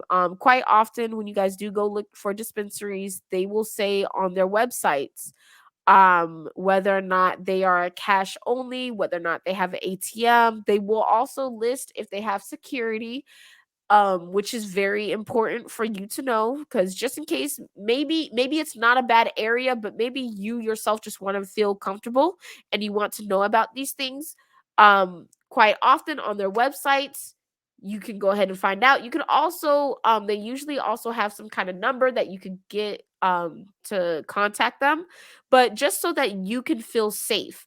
Also, if say for instance you are a caretaker or you have a caretaker, if you are in a caretaker state, when you go ahead and you sign up for medical marijuana, they will ask you if you have a caretaker or if you are the actual caretaker. And the caretaker side, you can have that taken care of so that your caretaker or you as a caretaker can pick up from the dispensary. They do allow that. So for people who are um bedridden and you can never go outside, but you have a caretaker, a legal caretaker, they can actually pick up for you using the medical marijuana card, and it will be listed that they'll be a caretaker. So it's very interesting. But do you need to smoke marijuana? I never had any drugs. I don't know how it works. Well, you actually don't have to smoke it. Um if it's something that you are looking into on the medical side is what we're focusing on. Yes. You Talk to don't your have doctor to smoke. first. Yeah, talk to your doctor first, but you don't have to smoke it. There are various forms. Um, I utilize vapes, which give me THC into my body. Like an I don't oil like. form. Yeah, I don't like to smell weird either, so you don't have to smell weird either. You don't have to. It's nothing like what you see on the recreational side. Yeah, But I don't definitely like ask your flour doctor. because it burns my throat. That's why I don't like smoking it like out of bongs or what are those called? Not the bongs, the The pipes. rig. Yeah, Oh, I don't it burns my throat. I can't deal with that. listen, the first time I tried a vape, I thought you're supposed to like swallow the smoke. My mouth was like my whole mouth and my throat. Cause like I never smoked cigarettes or anything ever. So I thought Yeah. that, I thought you're supposed to like, you're supposed to inhale the whole thing, right? I still go onto YouTube and I'm like, how do I do this? So my whole entire throat and my mouth was on fire. I remember the first weekend, I had no taste buds because they got wiped away when I swallowed everything. Like I was useless. I was useless and stupid. That's one thing they don't teach you at the dispensary is how to smoke it. What's up, Lost Boy? Yeah, I mean it's definitely something that what I will say, definitely ask your doctor if it's something that you feel like you might actually need for whatever ailments you have. Like this stream isn't so that we're going to tell people to go smoke. I'm not going to tell someone to go smoke No, because absolutely not. yeah, I never will ever tell anybody to go and smoke. I still am an advocate for people not doing drugs. But just like how I'm an advocate for people not doing drugs, I'm also an advocate for people not having to take Advil every single minute of the day because that will destroy your body. That honestly taking a bunch of Advils every day will destroy your body probably quicker than what smoking can do. Just saying. And when it comes down to smoking too, just to let you guys know, there is something within certain types of wraps and certain types of things that people smoke that actually causes the carcinogens. All right. Because yes, tobacco will more than likely cause you to get a cancer. I'm just going to be honest with you. But you can also smoke marijuana and still get cancer because you're using weird paper that when burned is not supposed to enter your body. So you still have to think about this logically. Are you using a $1 bill to smoke marijuana? Because yeah, you could still get sick off of that. That's not meant to be smoked. So that's why we're here to actually educate you guys to the best of our knowledge based upon what we've experienced and things of that nature. But we also want you guys to, be mindful, do your research, be smart. Don't sit up there and be like, oh, medical marijuana, go to your friend's house, look underneath their mother's cabinet and smoke the first thing that you see in there that looks like parsley. We're not telling you guys to do none of that. We're just giving you guys the information that we have. And thank you so much for those bits, by the way. People need to stop Refer to it referring as to cannabis medicine. as the drug, refer to it as medicine, right? People don't refer to Tylenol as a drug. Yes. Yeah, it is, and it is a drug. Tylenol is a whole entire drug that if you take it too much will end up messing up your digestive tract, your stomach lining, and can cause ulcers if you take too much. Like Bare aspirin, okay? When people are like, "Oh, I have to have my Bare aspirin," just take, they emphasize for people to take one a day if they've had heart issues and stuff like that. That is still a drug. It is still a drug. So we do need to stop from the negative connotations of calling cannabis a drug, saying it's in a negative light. If we won't also say It's medicine. prescription drugs, right? What about the prescription drugs? Okay? Right? Prescription pharmaceuticals. Doesn't matter how you dress it up. At the end of the day, at least I know for a fact that with medical marijuana, I could tell you what strain I'm smoking. When you Where it go came and from, you yeah. get, yeah, and when you go and you get the medical, or when you go and you get these regular medicines that they prescribe to you and stuff like that, and that they spend time, taking a little thing and trying to put inside the bottle and everything, you ask that pharmacist about what's in your bag that they're giving you, they're going to tell you to contact your doctor. Excuse? What does that even mean? Why is it when I go and pick up my medicine, I can't ask the person who's giving it to me what the heck is going on? What they'll do is they'll sit up there and they'll read the bottle and they'll kind of like, yeah, yeah, go ask your doctor, what are you here for then? Like that is really strange that the people that you get these regular medicines from, if you ask them too many questions, they'll shut down on you and tell you to go and ask your doctor. You'll then ask your doctor will say things like, I need to do more research on it, or they'll guesstimate an answer for you. But when it comes down to the medical marijuana, when you go into those dispensaries, you're literally talking to people who know what they're talking about. And if they cannot give you an answer, they will pull one of their colleagues right then and there to say, hey, and even still, they know exactly what they're talking about. You can research it, and a strain that you get from one place, right? If that strain is one of the universal strains, so it's not their custom blends, but it's their, it's regular strain, you could research that as well with no issues. And that's what I love out of these things. You tried smoke. I would never tell anybody to smoke cigarettes. Oh yeah, Leafly and Weed Maps are two apps that I would recommend. Leafly and Weed Maps. And weed maps. Yes. So Leafly and Weed Maps, they are both two apps that I recommend. Leafly is really, really, really, really, really great. I mean, they're both really, really, really great. Don't get me wrong. They are both really, really amazing.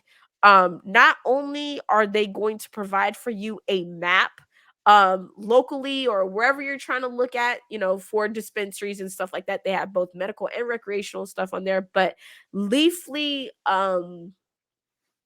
which one is it? Because one of them goes really, really far in depth with things. Weed I never Maps is heard of so these, cute. so I'm Yeah, downloading it. yes, download both of them. Yes, what's up, guys? We are currently talking about medical marijuana today. So on the Weed Maps one, it says home, dispensaries, deliveries, maps, products, brands, strains, deals, learn, news. And it's kind of the same for the Leafly one. Where's my Leafly one? Because I have both of them. I suggest people have both of them because sometimes you can find more things on one than the other. Plus it's always good to have, especially if you think you're going to travel. So on the Leafly one, uh and I like it too because you can look at it per where you're at, or wherever you're going to go. They have deals on here as well, strains. You can look at orders, notification map, news, products. So for those apps, they are really, really, really good at giving you the information, um helping you with your research, helping you with finding the products, and also helping you find good deals. Most dispensaries, at least on the Florida side, and I know in different states, just talking with other people, most dispensaries do offer the first time patient, because you are considered a patient.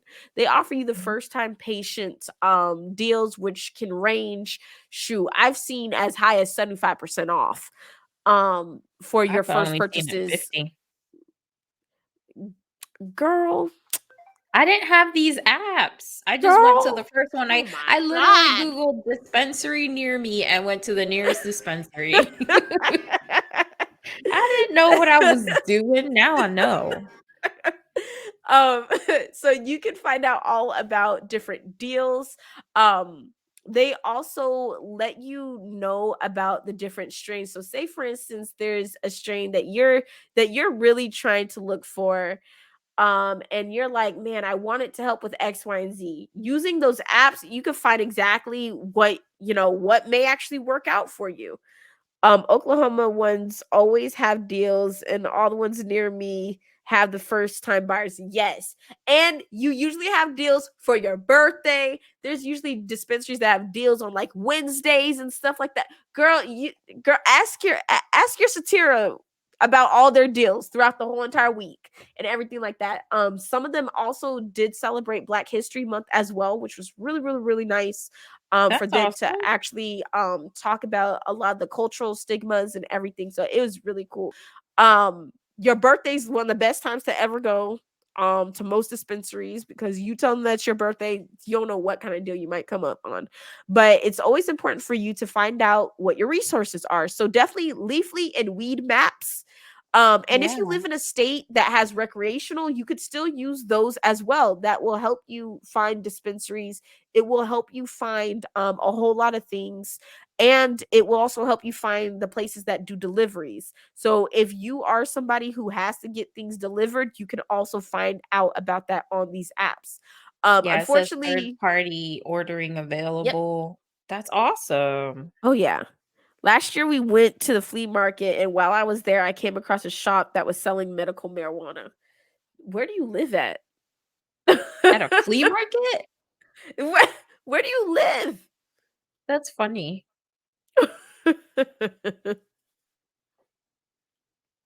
I'm And starving. welcome everyone to the stream. We're probably gonna be wrapping it up pretty soon here. West Virginia. Oh, do you guys have recreational there or something?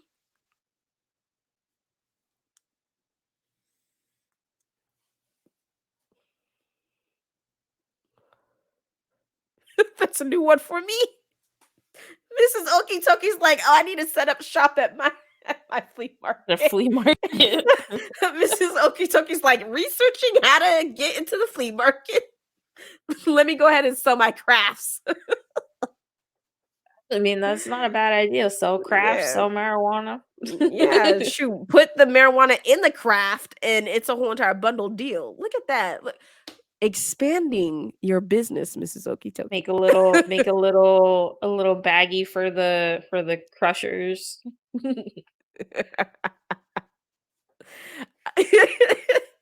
Yeah. Yes. I wonder if it is. Like, so I have this cute thing where I could like it's a cute little thingy, Oh my right? god, it's so adorable. Yeah, and I could actually put my concentrate and stuff like that in there, versus it just sitting inside the thing that I originally got it in and stuff. Or I could like put it in there as like a coverall for it and stuff like that. It's I got this off of Amazon. I thought it was so cute. Um so I need like to accessorize. I don't have any accessories for my stuff. I'm gonna go grab it. I'll be right back. yes. So seedlings, putting seedlings in epoxy resin crafts. What the heck? What?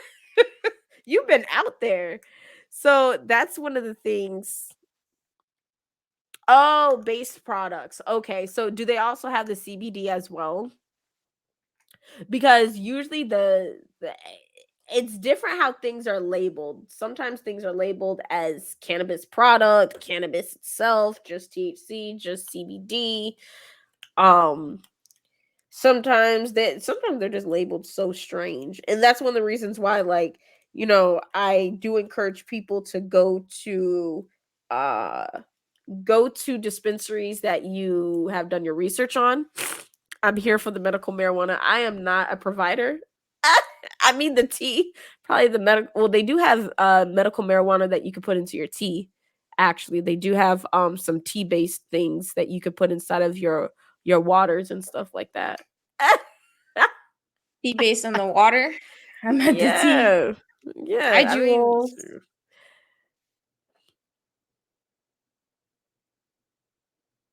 right, exactly. That's another thing is just looking for places. You do have to find out what exactly you're going in there for. Like doing your research is going to be the best thing when it comes down to medical marijuana. Marijuana in general, but like I said, we are focusing on the medical side because I do not recreationally smoke. If you guys ever somehow see me at a party, somehow I made it to a party, somehow I actually made it outside, and I'm smoking with a whole bunch of people, and it looks like I'm having a great time. Note that is not me, or that is somebody who has kidnapped me and is telling me to do these things in my ear, and there are ransoms involved. Like that will not be me. I am doing the medical side of things. Yeah. I use for those of you who are just joining us now, we're gonna talk about why we do medical marijuana. I use it for my anxiety. I have anxiety and panic disorders. I have agoraphobia, so it makes it difficult for me to leave home, and that's why I use medical marijuana. um I battled the town and country when I was walking across the street. So my injuries physically as well as like some of the mental side effects of things are why I use medical marijuana. I'm a very very very new user. I think I just slightly burnt my throat. I'm a very new medical user. Um but yeah, so that is where that goes. Yeah, so if you actually, because we were just talking about Weed Maps and Leafly, Jules, those are two apps that you can use. But even if, say, for instance, you go onto YouTube, they have a few channels. They have, I forgot what exactly the name of it is. And I you live in California now, so I know you could just find it, honestly. Ask them if they have any drink based supplements. And basically it's THC in your water and your tea, whatever the heck you want. You could put it in milkshakes and everything like that. And it, you know, of course, don't put the whole thing in there because you'll be off your rocker. But they do have those as options and stuff like that. Remember, they also, guys, they have sprays, topicals, edibles, actual inhalation things, in inhalers if you need the inhaler, like if you suffer from seizures and stuff like that, if you need the inhaler, they have they even have, and I kid you not, all right, it's kind of weird for the women, All right. Yeah. You could, yeah. You clean her and put, I don't know what it does. It's supposed to be for soothing, but they What? have it. Yeah. Yeah. Oh, I might need that. I have terrible cramps, Yeah. I mean, no, cramping I pain. mean, you could put it in there. On it? In Why? there? And look, I don't know. Keep it fresh and active and chill. I don't know what the look. I didn't get listen. Where did you see this? Because I need to do some research. If you Is it a have it, lotion? I don't know how you apply it, but if you have an MUV dispensary, it's called MUV or Move or whatever. It's like MU, and then the the U has the little things like with Uber The has the little dots? things on the top, and then Yeah, the the V. dots. Yeah.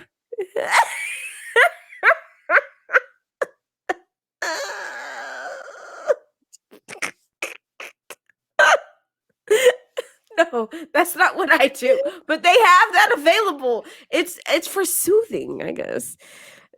About to dive in and be chill for real.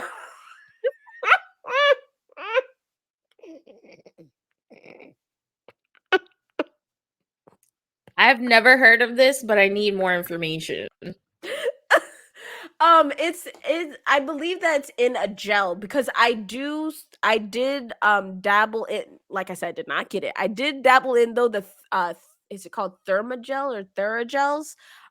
Which The instead of topical being, ones, yeah. yeah, they're topical. So instead of being lotions where you have to like rub it in all the way, it's a gel. And then yeah. And that's one of the gels that they did have. No, I did not get it because I was like, huh?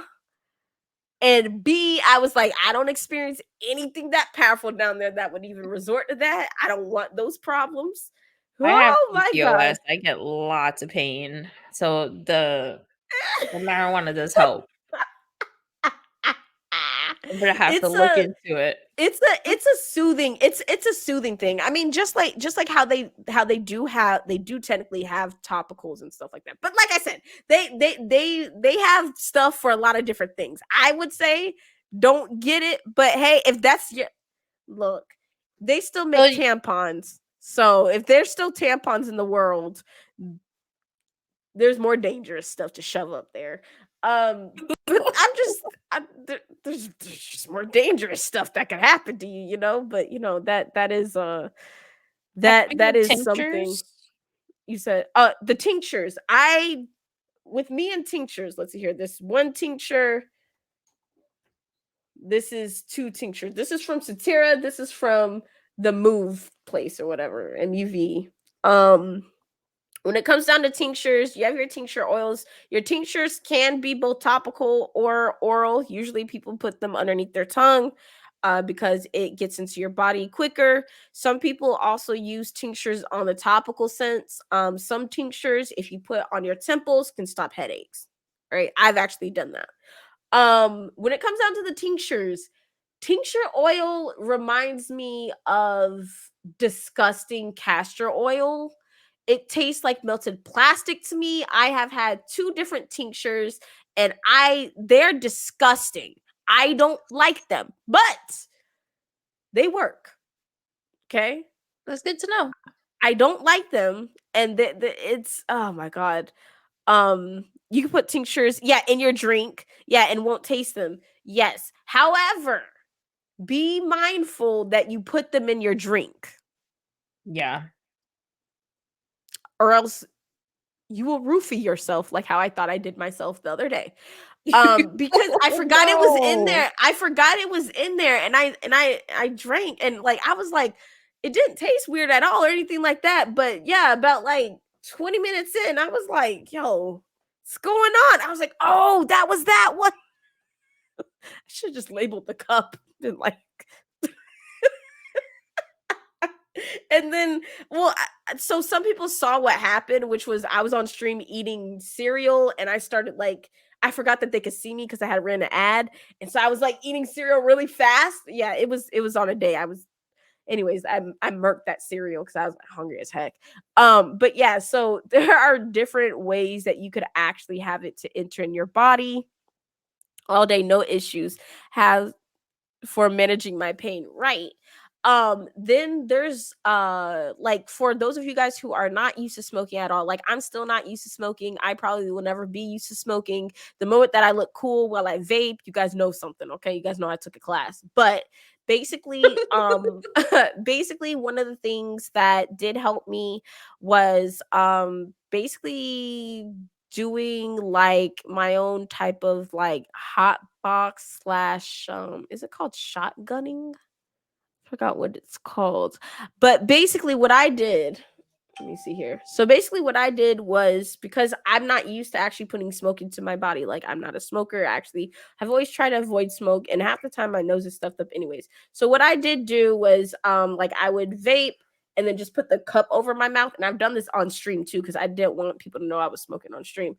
Was I put the cup over my mouth and then I just like kind of put it over my nose and then I inhaled it, because usually one of the issues when people first start using is that if they're not inhaling properly, it's not going to reach them. Um, Thank you so much for the host and the days. How are you? It's not going to reach them. It's not going to actually be fully inhaled, and you waste product like that. So my first 2 weeks, I was wasting a lot of product because I wasn't doing a proper inhale, and it was like I was just going through it, going through it, going through it. So that's one thing that I could definitely suggest, is that you actually, after you've learned that this is something that you need to use, after you've been approved for it, everything like that, once you kind of get stuff going, if you are doing inhalation methods, is to be slow, of course, but also do things comfortably for you. Go onto YouTube, Do your maybe ask research. yeah, ask people questions. And if you're not sure about the proper inhale, ask people. Do not assume. Cause see, nobody in my family smokes. So I couldn't just ask my dad how to do the inhale, but he definitely thought it was funny when I told my I inhaled the whole entire smoke and like I burned my darn taste buds off. But ask people questions, because it is very vital for you to get the most out of out of what you can from this. But also you want to remain safe, and you don't want to end up getting a headache because you didn't inhale properly. That could happen too, where you're literally getting a headache because there's just smoke and you're not actually inhaling at all. So it could present itself to be a bad thing for you and a bad experience for you, simply because you don't know how to inhale. I knew how to inhale, so I didn't have to look it up, but it's definitely something that I didn't know. Shut up. Okay, because it's not my fault, because literally I would, because they're like, yeah, so what you do is you draw and then you hold for a second, and then maybe when they said you blow it out, I wasn't listening, because Mm. I remember what I did. I was like, and instead of blowing it out, I swallowed Swallowed it. it. Mhm. Swallowed it. That thing hit the back of my throat, burn, tongue, burn, stomach, burn, me wanting to die. I, Oh. I was like this for like a couple days. I was like, like, cause like my whole entire mouth just was on fire, like literally on fire. I couldn't eat or anything. I was like, yo, it's done for It me. I was sucks. so devastated. But that is something that it comes with you learning about yourself. And it also did cause me to like kind of like work on how I actually breathe, because I started then noticing that yeah, I really don't breathe out of my nose a lot. I just don't. I guess I'm so used to the change of weather and being stuffed up that I don't naturally try to breathe in and out through my nose. So it's caused me to really like just look at how my body already operates. So you don't have those issues. When I started using cannabis, I was worried about smoking it since I had quit 5 years earlier. That's important. German? Oh, my bad. I'm not in Germany. It's legal What's in up? How Germany, are right? you? Yeah, I think it should be, right? Isn't it like legal in most places except America's weird? Well, America's not weird. Oh. America's just like heavily un. educated, but then when they are educated, they still want to take it away from people because, you know, shout out to the pharmaceutical companies? Question mark. I guess question mark. But yeah, so like there's totally a great amount of ways that you could get it into your system. Also understanding that sometimes CBD may be a better option for you than Mhm. THC. THC is way Um, more potent. THC basically like is basically the real deal, you know, so to speak. We just have racist government. It's a lot. It's a lot. Anything that can actually help people, um always look for it to be a bad discussion because anytime it can help people, they're always going to be worried about the people of color. Anytime something can help somebody, they're always going to be worried about the people of color. They're always going to be worried about the disabled people.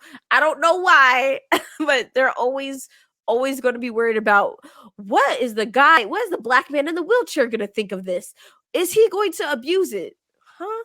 Like, you know, they're always worried about the minorities doing things, and it's always going to boil down to money and to losing yeah. access because Yeah. there are more people in more higher areas who use crack. All right, and I'm telling you guys this because I've seen it. There are people in high areas, white people in high areas, who use crack. You would never know. They use crack, they use weed, they use all of this. All right. But because they're in a certain position, because of the fact that they are white, they're not looked at it negatively. They're not even looked at to even having, like, you know, people say, oh my gosh, I can't believe that this person would do it.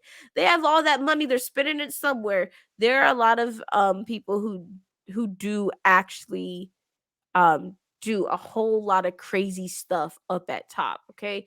But then you also have to look at what happens when you're taking Advil all day. What happens when you're taking all of these other NSAIDs all day that are breaking down your whole entire body, but they're legalized, right? Coffee is legal. Coffee is a legal thing that people are actually addicted to. That is an addiction, how a lot of people are with coffee. If you guys are addicted to coffee in the chat, look, that's none of my business. I don't drink coffee, but you know, I love coffee. see, but that is something that is very addictive, but they have not banned coffee, right? Sugar So is it addictive. does Sugar is more it addictive than heroin. Right. So it does cause you to ask these questions as to what makes something that has been proven to at least help in some aspects, what makes that needing to be illegal and needing to be looked down upon. Mrs. Okie said, let's leave coffee out of this, please.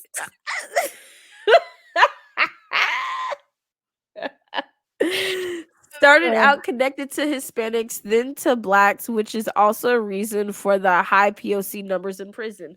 Right.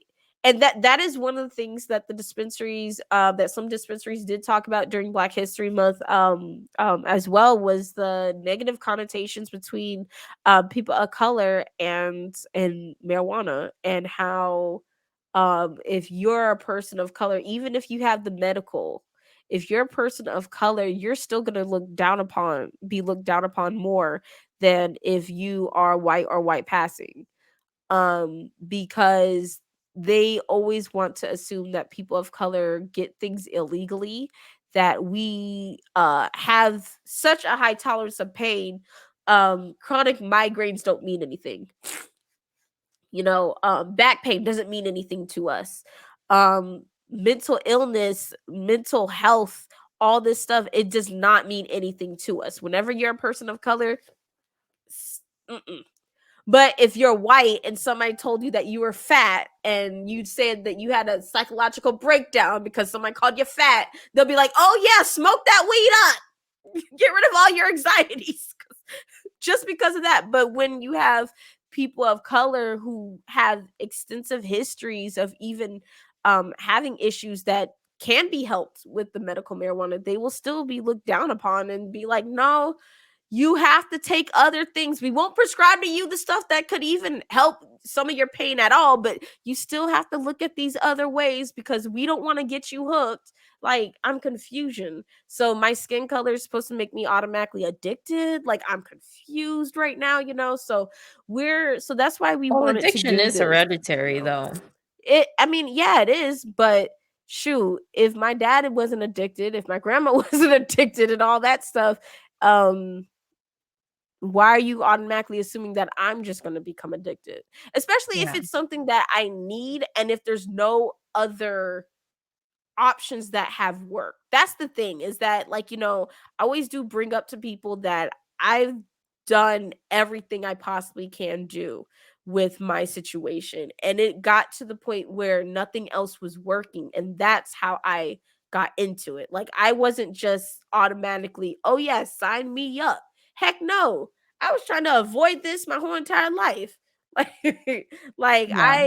look, I was For part of the me, DARE I program and everything. don't do drugs. Yeah, for me it was a last resort also. It was definitely a last resort. I had tried other medications for anxiety and panic disorder that didn't work, and I talked to my doctors about, what can I do because you guys can't prescribe any opioids to me.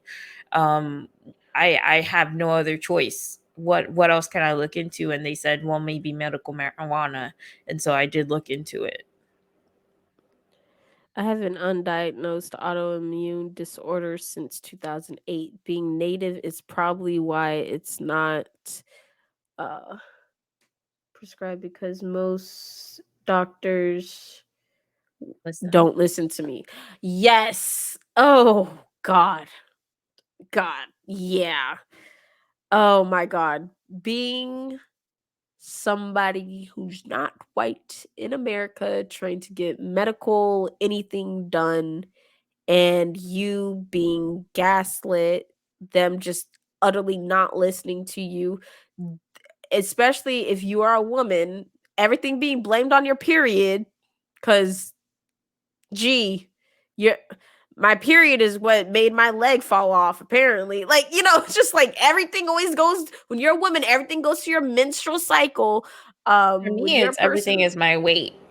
yeah, Anytime I yep. go to the doctor, the first thing that they say is, "Well, it's probably because of your weight." I had an infection in my leg, in my ankle, where my ankle swelled up to about this size, because of the NuvaRing birth Mm. control. I had the NuvaRing birth control. It created a blood clot in my leg, but they thought it was an infectious disease, and they blamed that on my weight. I almost lost my leg. And they blamed it on my weight. They were like, "It's probably because you're overweight." And I started crying. My sister got up out of her chair and almost hit that doctor. He was like, "It's probably because you're morbidly obese." Not not that they hit you with the morbidly. I Mhm. It's just so interesting how a lot of doctors get out of wanting to do their job. And I'm like, yo, look, I commend anyone who becomes a doctor, because you went through enough schooling to become a doctor.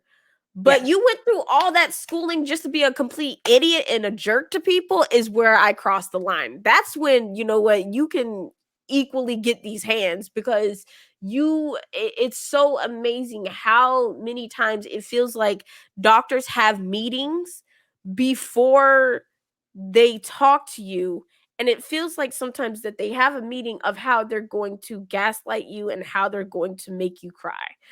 And they do it so much that it causes us to not want to go to the doctor, which we do need doctors. Don't get me wrong. I love doctors. Doctors are great, but doctors who actually do their job is what we need. Um, I like the medical team I've been dealing with, all my doctors this time around have been great, because they are doctors that are clearly for me, who are all about making sure that not only do I feel comfortable, but that my body is getting to a healthy state. So that's why when it comes down to you guys even looking at your health, you should feel comfortable and confident with whatever doctor you have. If you do not, get a different one.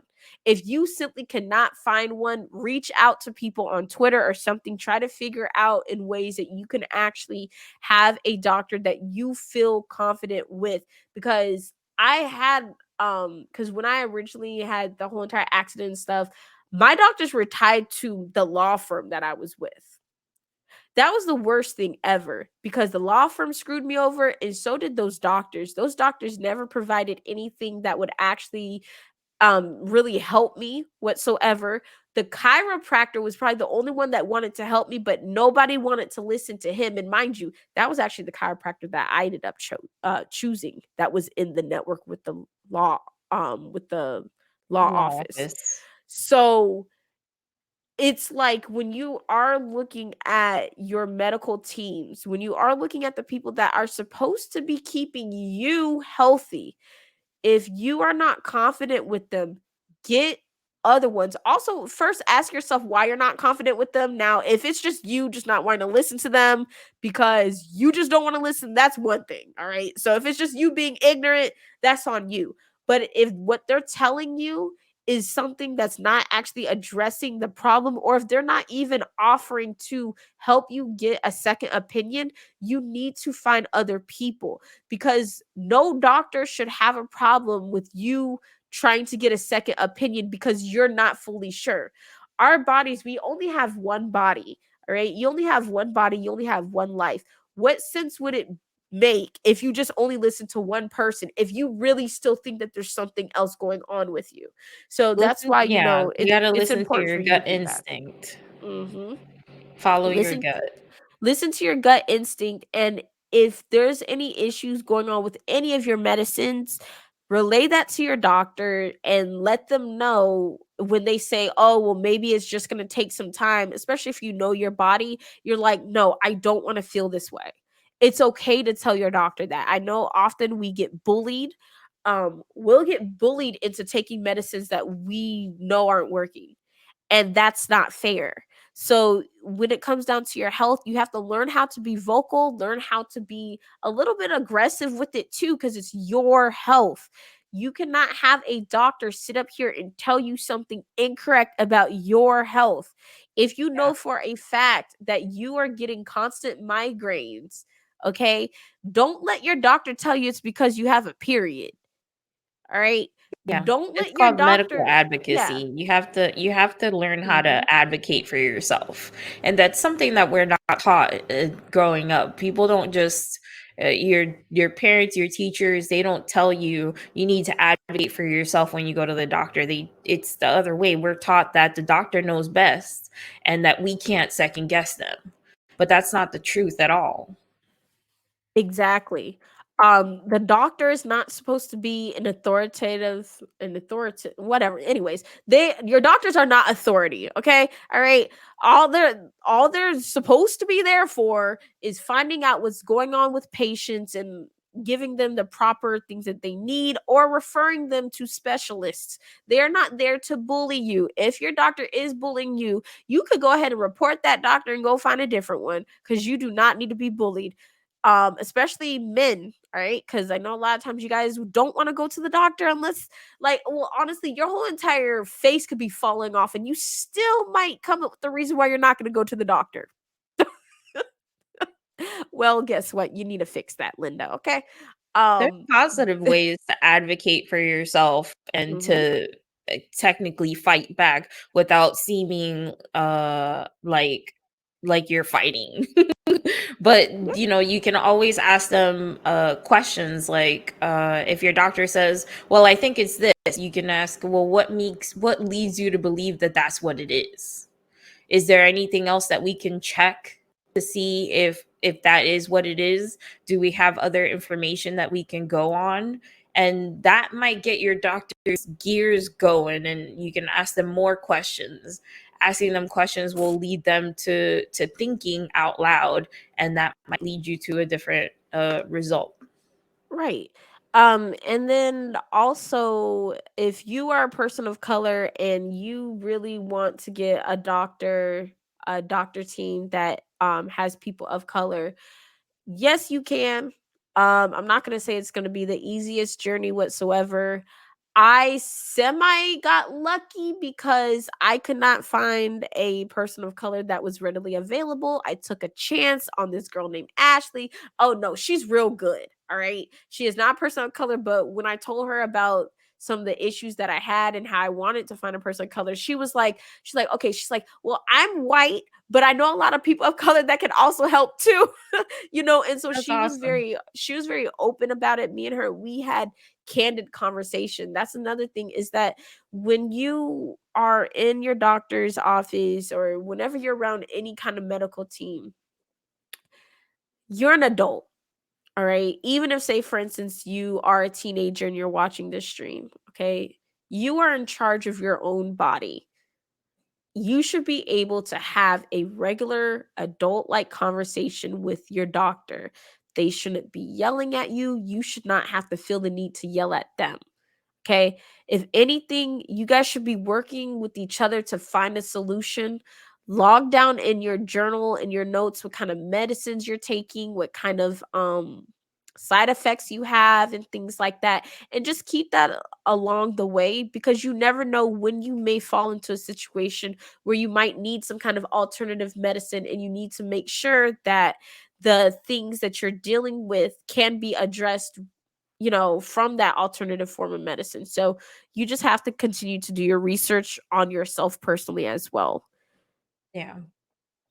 Got Indian clinics everywhere. Would think getting a doctor that is POC would be easy, but it's not exactly. It's For really me, not.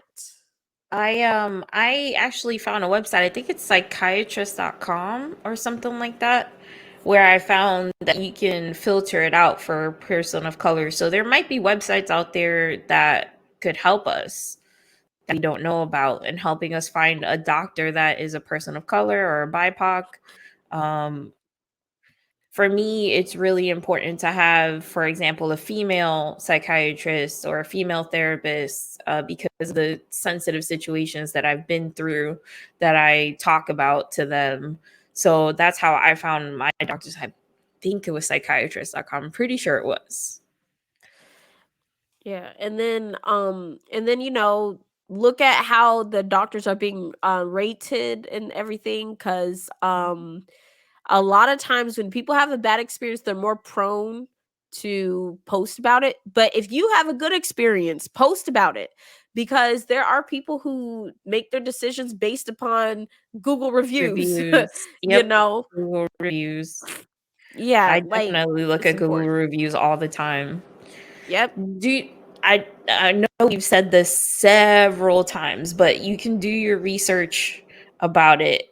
You can do your research to find doctors who are proponents for medical marijuana. You can do your research for the type of marijuana that you need to use. You can do your research for how to smoke. You can use your research for do your research for the benefits of your specific condition, because Janie and I have two different conditions. Her pain is physical.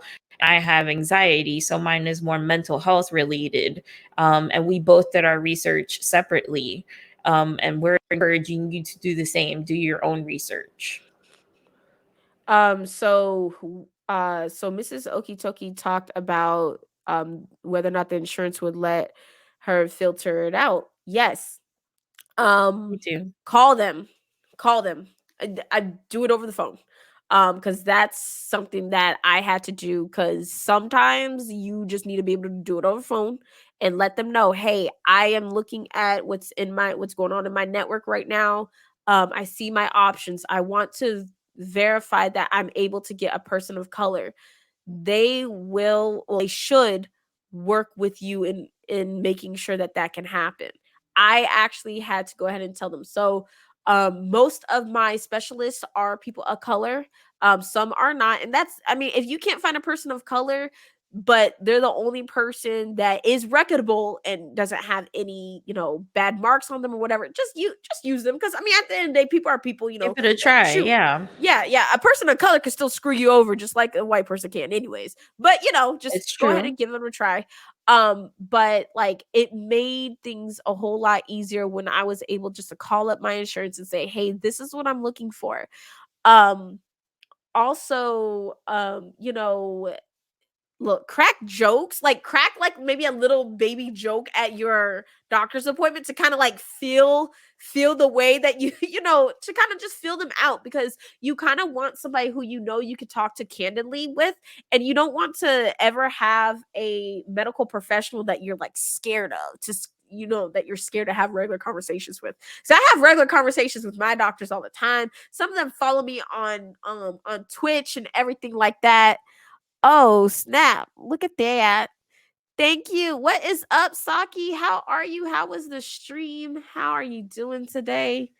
Welcome on What in, is up? everyone. Welcome. Hi, hi. Hi. So yeah, so you always want to make sure that you do feel comfortable and confident. Also, if you guys are looking into using medical marijuana, um talk it over with your immediate family, or at least like the immediate people within, who you stay with, if you're able to, because your family should, at least one family member that you're, close with, that has confidence level and everything, you If you should have feel. family that you're Yeah, close with. if you have family, or even if you have a close friend, but somebody that you know and trust should know that this is a step that you're taking, for a few reasons. One of the biggest reasons is because if you are very nervous about something like this, if you're very, if this is something very, very new to you, you do need to have a confidant. You need somebody who you could talk to, especially because um this medical marijuana does not solve whatever problem you have. It doesn't solve it. There may be days where you take it and it may cause you to want to actually speak to somebody. You may be dealing with something psychologically, and the medical marijuana kind of opens you up to wanting to have certain conversations that you were not open for before. So just having somebody who you can readily speak to about this, in my opinion, really does go far, because I know I was like, I felt so damaged when I was gonna start, because I'm like, what if this goes bad on stream? What if, this happens, blah blah blah. Like Lady Panda, I've messaged her a few times about certain things, like, what if I feel weird on stream? Should I even use it on stream? What all can or cannot do, So like, you do want to make sure that you do have some kind of accountability buddy, um in some aspects, somebody who can also, you could confide in when you need to. um and yeah, also, it makes for fun when you could tell them stories. Yeah, the um stories you have are hilarious. All of mine are I went to sleep. Like I got too high and I just went to sleep. I don't have any funny high stories, I guess. Look, because remember, okay, so for those of you guys who do not know, I don't really leave the house. Okay. If I leave the house, it's because I have to leave the house and I come right back. I have so many adventures in my room. All right. So many adventures. Some are psychological adventures, some are physical adventures. And then when the marijuana gets inside, it's like both. So there are so many weird, wacky, tacky adventures that I have that I like to tell people about, um because I feel like there are adventures I need to tell people about, so that Yeah, people they're A, know that I'm relatable. okay. Yeah, and then on top of that, like, it kind of helps for people who have these kind of things go on and they're like, "Dang, is this normal?" Like, yes, I thought I died 3 times, okay? Yeah.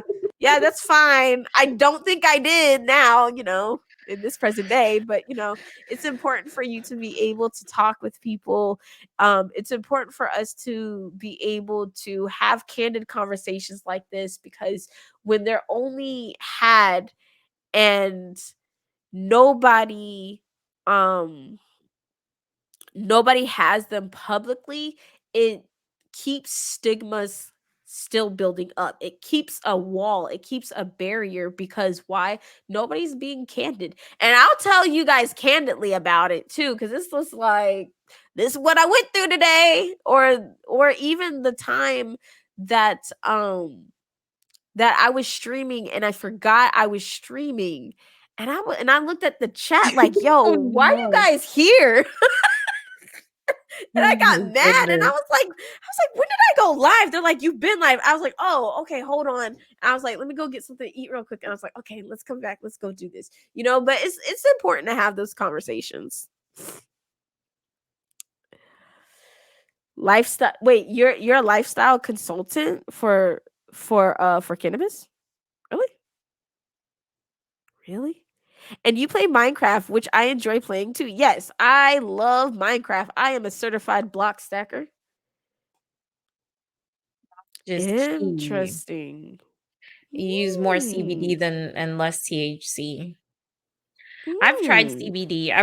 I haven't tried any CBD THC blends, but I know that they sell them at Surterra. And I think they do CBD THC tinctures there, so I'm gonna look into that. Yeah. Right now, all I have are vape pens with oil in them, THC oil in them. I've never tried flower and I've never tried tinctures, but I've tried edibles and I've Uh, tried the vape. It's so hard to open this. this one is 1 to 9. Um and this one is the Satira relief tincture oil. This one was great. Um, this one was great Can't for open it. me. I was not like I'm not too big on CBD only because the fact that CBD does not address my nerve damage. That is the only like one of my issues is that CBD for me personally is way too weak. Like it doesn't it look it whatever job it's supposed to do, It didn't do IDK. it. But I will say that if I need, this little relief tincture oil in conjunction with everything else, then that's fine. But like I'm not like me personally, I'm not big on CBD. However, I would definitely recommend that if people are experiencing certain types of pains to try out the CBD because maybe it might be something that would be better for you versus going straight THC because THC if your body does not need the THC it will hit it even harder.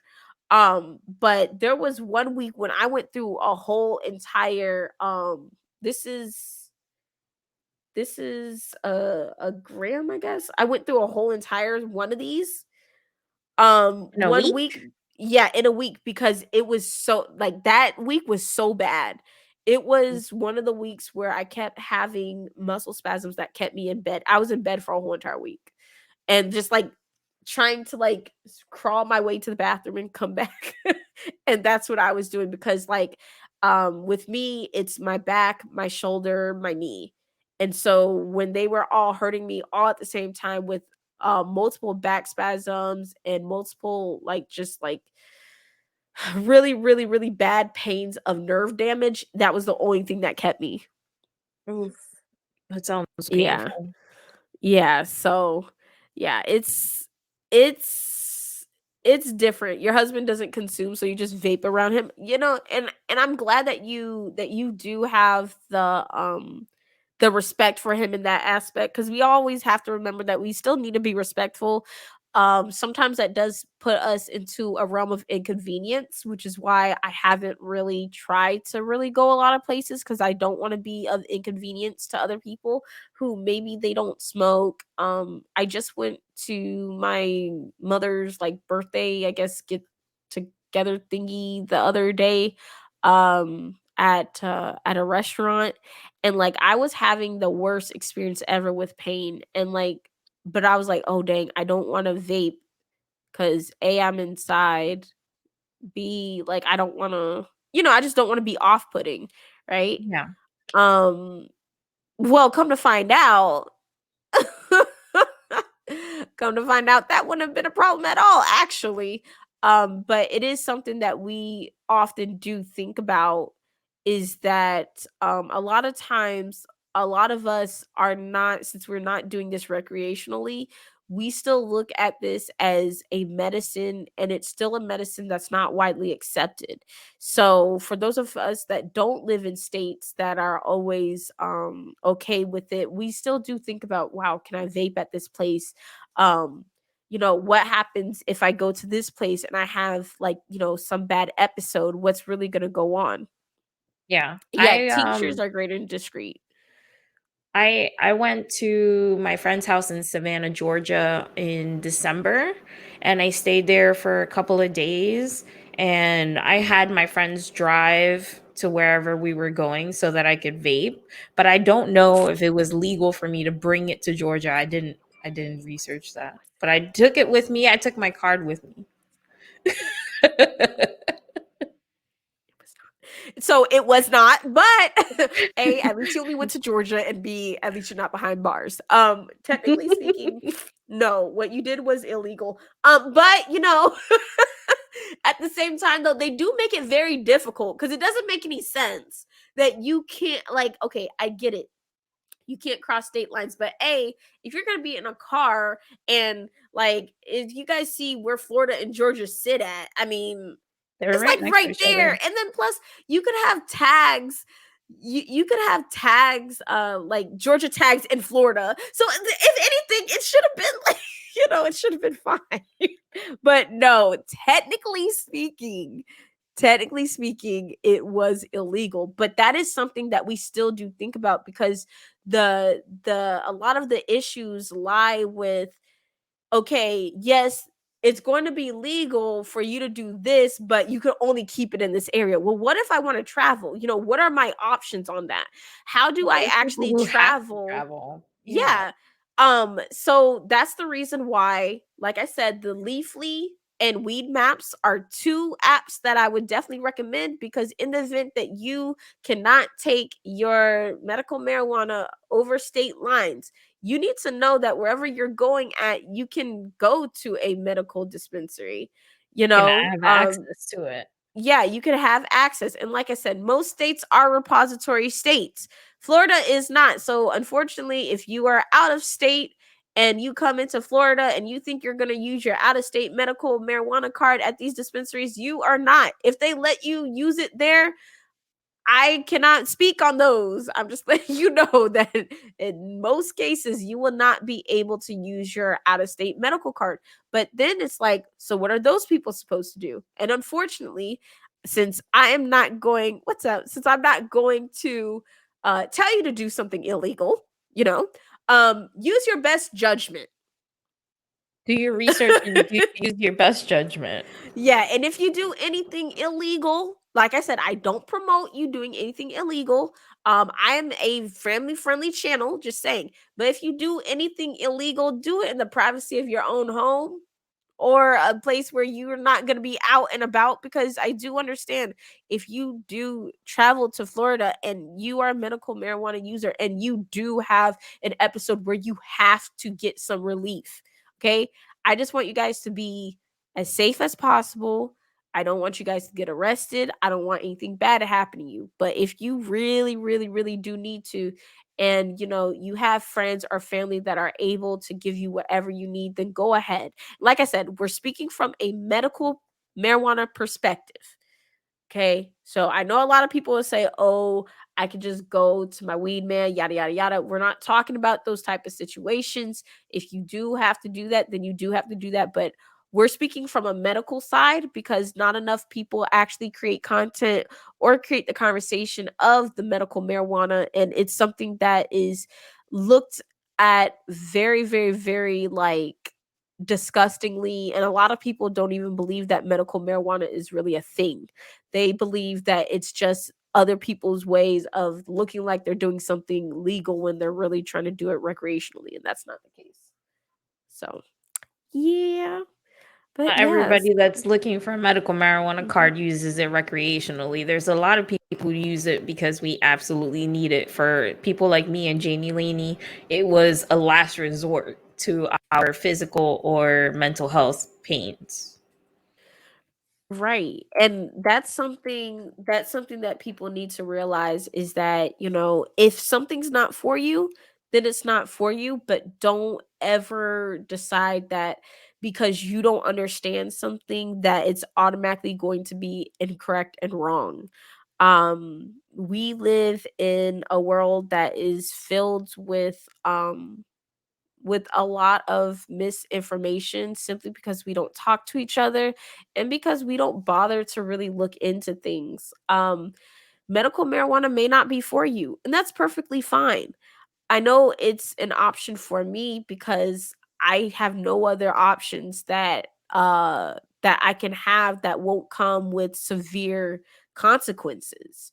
All right. I personally don't want to ever be in a hospital because my stomach lining got ruptured or because I have an ulcer because of NSAIDs that I had to take. I don't.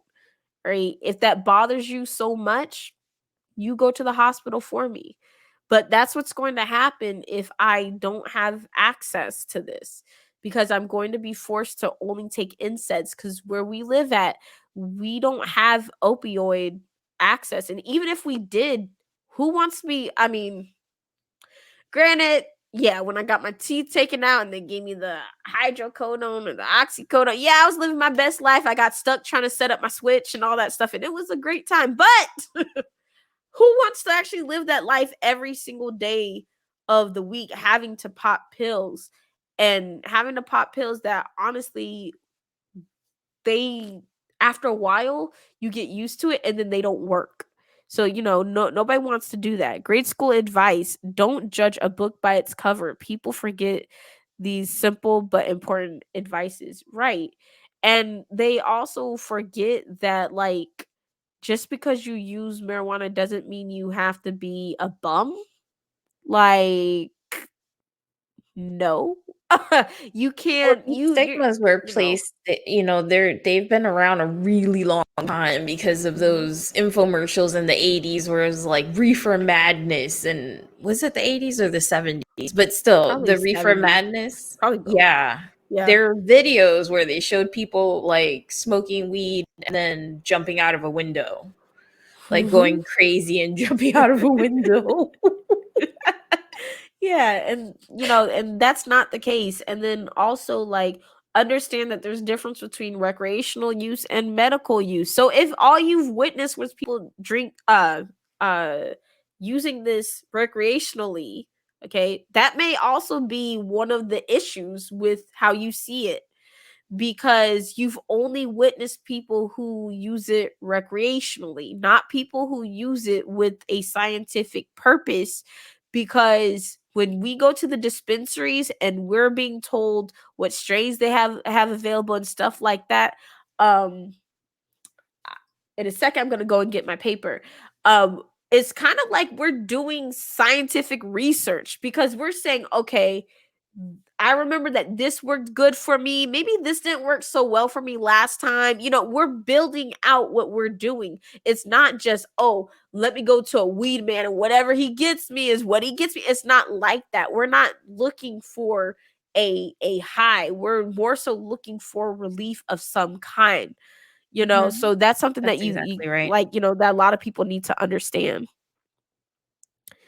80s, wasn't it, with all the mad and dad crap, right? And I mean, honestly, I'm never going to say that any of those programs and stuff didn't help because yes, there are a lot of programs that definitely do help to keep certain things away, especially from children. We need to have the talks about making sure that children aren't out there smoking cigarettes and stuff like that. We need to have those talks.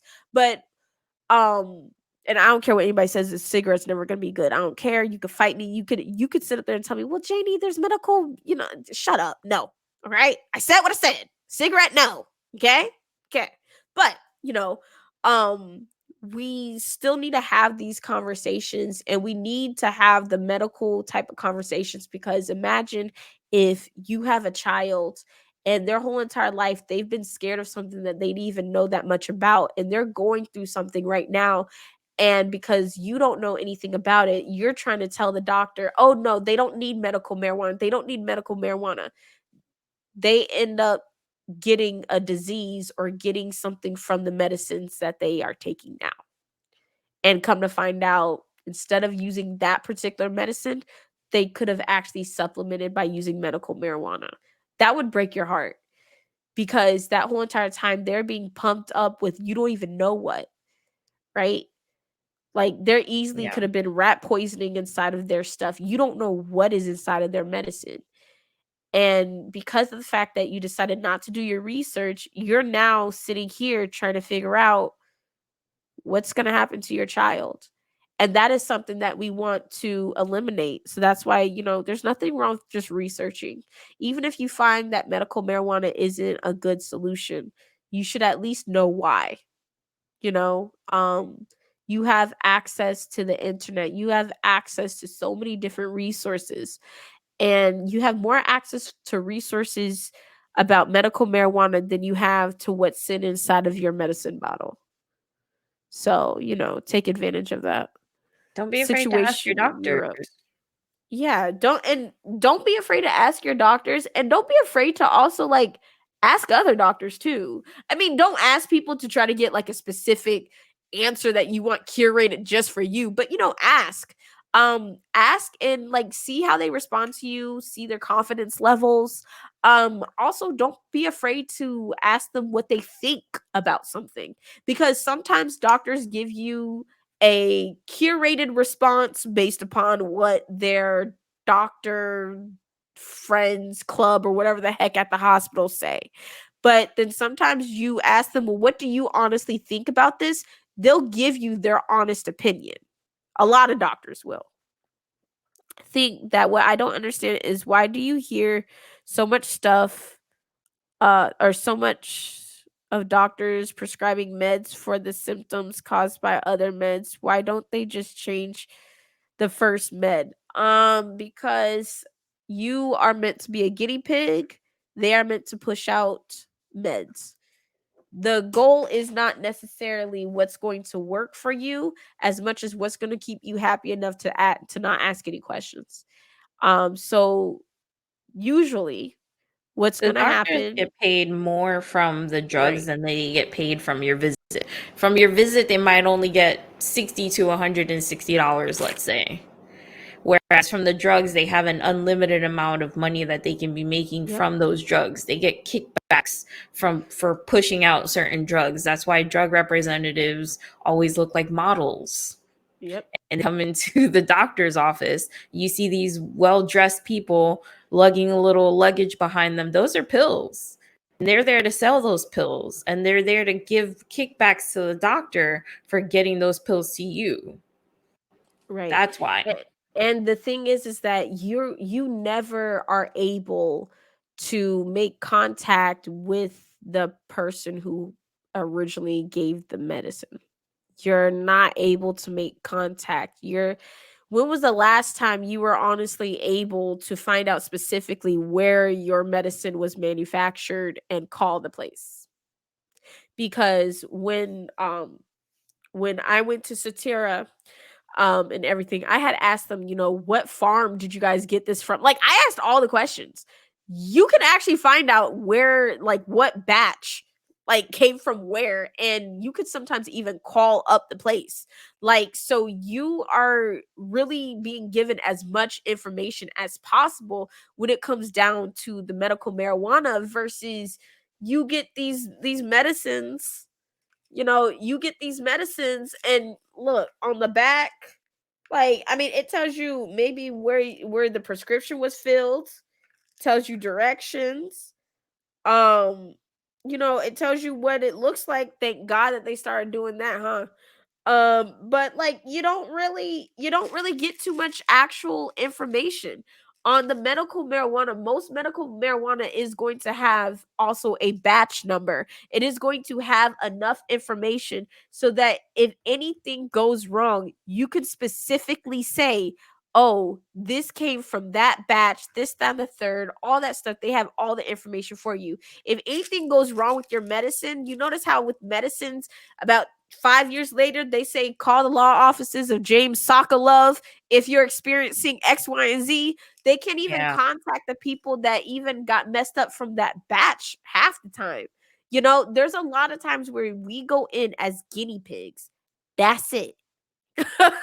But with medical marijuana, you're going in as somebody who needs relief, who needs something of some kind, and they talk with you. You could be at the dispensary for 2, 3 hours just talking if you wanted to. At a doctor's office, they will be ready. Time is up. Time is up. You know, do you want these Gotta go pills to or the next not? You patient. know, yeah. Yeah. So it's different. Especially for It's mental health different. doctors right now, like just trying to get in to see a psychiatrist right now is nearly impossible. They're just so busy since the pandemic started. Like it's been crazy because my psychiatric evaluation is in June and I set that up in January. Yep. And I'm like, help, It's because so like bad. I know I deal a lot with the PTSD and the anxiety of everything, like me having to go and try to get inside of a car. Like, it's one of the reasons why I did get an iPad was so that, like, while I'm in a car and stuff, if I just get really, really fidgety and everything, and if just too much is going on, I try to like look on my iPad, try to play a game or something. But like a lot of times I get so nervous, like I get scared that any car that gets close is gonna kill me. Like it just if it's a regular car, a truck, whatever. Like so, like I when I'm in the car and stuff, like my parents they'll like be like, "Are you okay?" and everything, because like in my mind, every single time I get close to a car or whatever, I'm gonna die. Like that is always happening in my mind. It's just whatever the worst thing that can happen is going to happen. So, like for me, not being able to have access yet to mental health services has been very like scary and damaging because I'm like, what if my mental health doesn't last long enough to make it? Especially with like now my lawyers, they've been reversing my charges, like the medical things that I went through with my case. So now I'm being hit with like $600 bills and stuff like that, and like they're just steadily coming in. Then there's some stuff going on with the content creation side of what I do over on Facebook. Like, so there's a lot of stuff that I'm constantly dealing with. So, like, with me, the mental health aspect is like, yo, what if I don't survive long enough to see a doctor? Like, that is my where my mental state is. So that's why, like, medical marijuana, like for me personally, it's it's Saving all I you. got. Yeah, It's so saving it's all I you. have. Yeah. I noticed when you were telling your story how broken hearted you were over it. Like I saw you tearing up and stuff, and I nearly cried myself. Yeah. I still you can tell that it's still fresh for you. It's been a Yeah, long time, but it's it's still fresh. it's like it's fresh, but like for a lot of people, I know a lot of people are like, "Oh, well, how come you're not healed yet?" And I'm just like, I can't like if I could even remotely answer that question for you, I would, but like often a lot of us that have chronic pain, it's not just as simple as time heals everything. Everybody always likes to say, "Oh, just give it some time," or "Oh, just exercise." Those are always the biggest things that are being thrown at us, especially for people that have chronic pain, is like, right, trauma doesn't have an expiration date, and trauma can resurface. Like, people don't get how trauma can resurface, and it doesn't have to make sense to anybody else, but if it made sense to your brain to attack itself like that, then it just made sense. So that's Yep. why, like, you can't sit up there and look at somebody's situation and just be like, "Oh, they should be over that by now." Like, you don't get what No. really happens psychologically to people, especially psychologically to people after they've dealt with a bunch of gaslighting from their doctors. Like a lot Yeah. of people who deal with chronic pain have dealt with doctors who don't believe them. They've dealt with doctors who have decided that they didn't want to be their doctor anymore. Mhm. I've been And there. I've been and kicked to the curb. right, and they've also dealt with family members sometimes who don't really believe that what they're going through is that serious. Yep. So it can be hurtful. Your pain and your suffering and your trauma is valid and it's real, and we believe you, and you are worthy of getting help. Yeah. So don't ever Some let people people don't hear tell you that. otherwise. Yeah, some Right. people don't hear that. Some people may never hear that from their friends, from their family, from their own doctors. But your pain is real, your pain is valid, your emotional, all of it. It's valid and it's real, and you need to keep advocating for yourself until you find somebody that does agree with you and can help you out. Janie is proof that that is possible. I had someone trauma dump in a business email to me. Not a good thing for someone who has experienced similar. And that's the thing is that even because so I have a kind of 50-50 with trauma dumping because I know I've done it, but I know I've also experienced somebody doing it. And the thing is that when you're in a situation where you're having a lot of stuff happen to you, that's why it's important to have people to talk to. When you're in a situation where you have a lot of stuff happening to you need to have people to actually talk to. Because, yes, there is a time and a place. Now, sometimes I do understand where it just comes out, but in an email where you've had time, because people don't understand that what you have to do to type up an email. You have to first select who you're going to send the email to. You have to then write stuff. If you don't have a subject line that asks you, do you really want to send this? So so you have to type in a subject line. Like there's a time and a place for that. But purposely deciding to ruin somebody else's day, and like I said, I'm 50-50 on this because I understand that if you guys follow me on Twitter, you guys know I'll do it. All right. And hopefully it doesn't ruin people's lives. But sometimes people hit me with the DM like, oh, you're trauma dumping in your tweet again. I need to unfollow me then. Okay. It's my space. I curated it. But, we also do have to understand that it is nice to be able to talk with people. Right. So make sure you guys do have somebody to talk to. If you don't have somebody to talk to, don't make somebody be that person, if you get what I'm saying. Like I know I could talk to the lady panda about things. I know I can. Yep. But what I would never do is go through something and then make her be that person I could talk to. That's not fair. And that's what people need to understand is that even if it's your friend, yes, you should be able to tell your family and friends anything, but people are people in general. And I'm not going to pick some random person to go ahead and dump to. And I don't like it when people trauma dump other people's traumas with getting hit by cars to me. I hate when people do that. I just had to block several people because they started sending me images of a 8-car pileup incident where a girl died, and I'm like, that sent me that day. That sent Why me would they so send like, that to wow, you? because they said, "Oh, this kind of reminds me of your situation." What? Okay, no, that's not okay. Right. She was responding to my business email was the only time I didn't respond back professionally. And that's the thing that people need to understand is that you can't make somebody like stop trying to like make somebody triggered all the time. Like I don't know why people have a knack for wanting, it's like some people need so much attention that they feel like the only way that they could get that attention is by triggering somebody. It is weird. Hey, what's up, shooter? So like Hi, that is shooter. that is I don't something understand that that train of thought at all. yeah, I don't understand how that, yeah. like, getting attention that way is a good thing. It's not. That's horrible. It's I'm really it's sorry that you so went through weird. that. Yeah. And I'm just sitting up here like, okay, so Mrs. Okitoki is sitting up there living her best life, right? Out there with the crafts, and then somebody comes through on a business email, not even on a personal email, but literally on a business email, trauma dumping. And for why? Like that's my thing. That's why like I said, I'm 50-50 on it because I know sometimes it just happens. Like sometimes you just you might be going through something and you just whatever.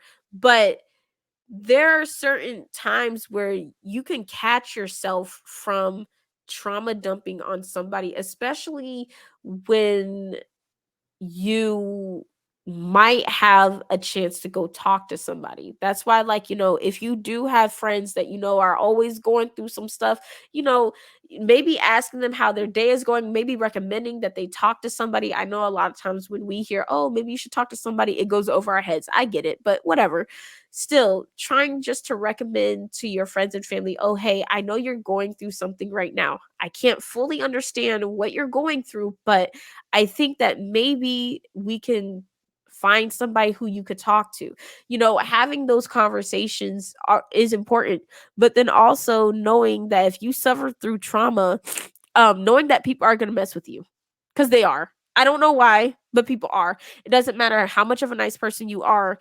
When people know that you suffer through some kind of trauma, they will try to use that against you. And I'm not saying you have to be scared of people, but just be mindful that it is going to happen and it is going to suck, and you're not alone with it. We've all experienced it, whether or not you're a content creator, whatever you do. When people know certain things that bother you, they do have the tendency of trying to bring it up. I don't know if it's always to hurt you. I don't know if it's just to gain attention, but what I do know is that it doesn't feel good.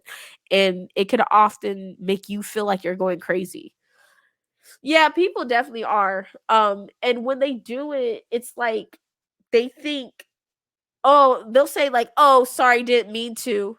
What did you have the conversation with me for then, right? Because now you're just like, okay, you didn't mean to do this, but why did you? I don't care if you didn't mean for me to get hurt, but why did you think that this was okay? I don't think they So were thinking you at know, all. Right. I think sometimes people just really want these hands, like metaphorically and physically. Like some people really just want me one day to really go off on them. And I know some people have also told me that they didn't think I was telling the truth.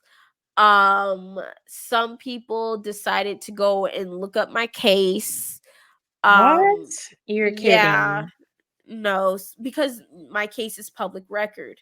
So some people decided to go ahead and look up my case and try to tell me what I need to do, and like just trying to do a lot of this stuff. Then there are some people who will shun you because of the trauma that you went through, whether it's because they think that you're lying or they just don't want to deal with you. Some people, when they find out that you've gone through certain traumas, they'll decide to desert you.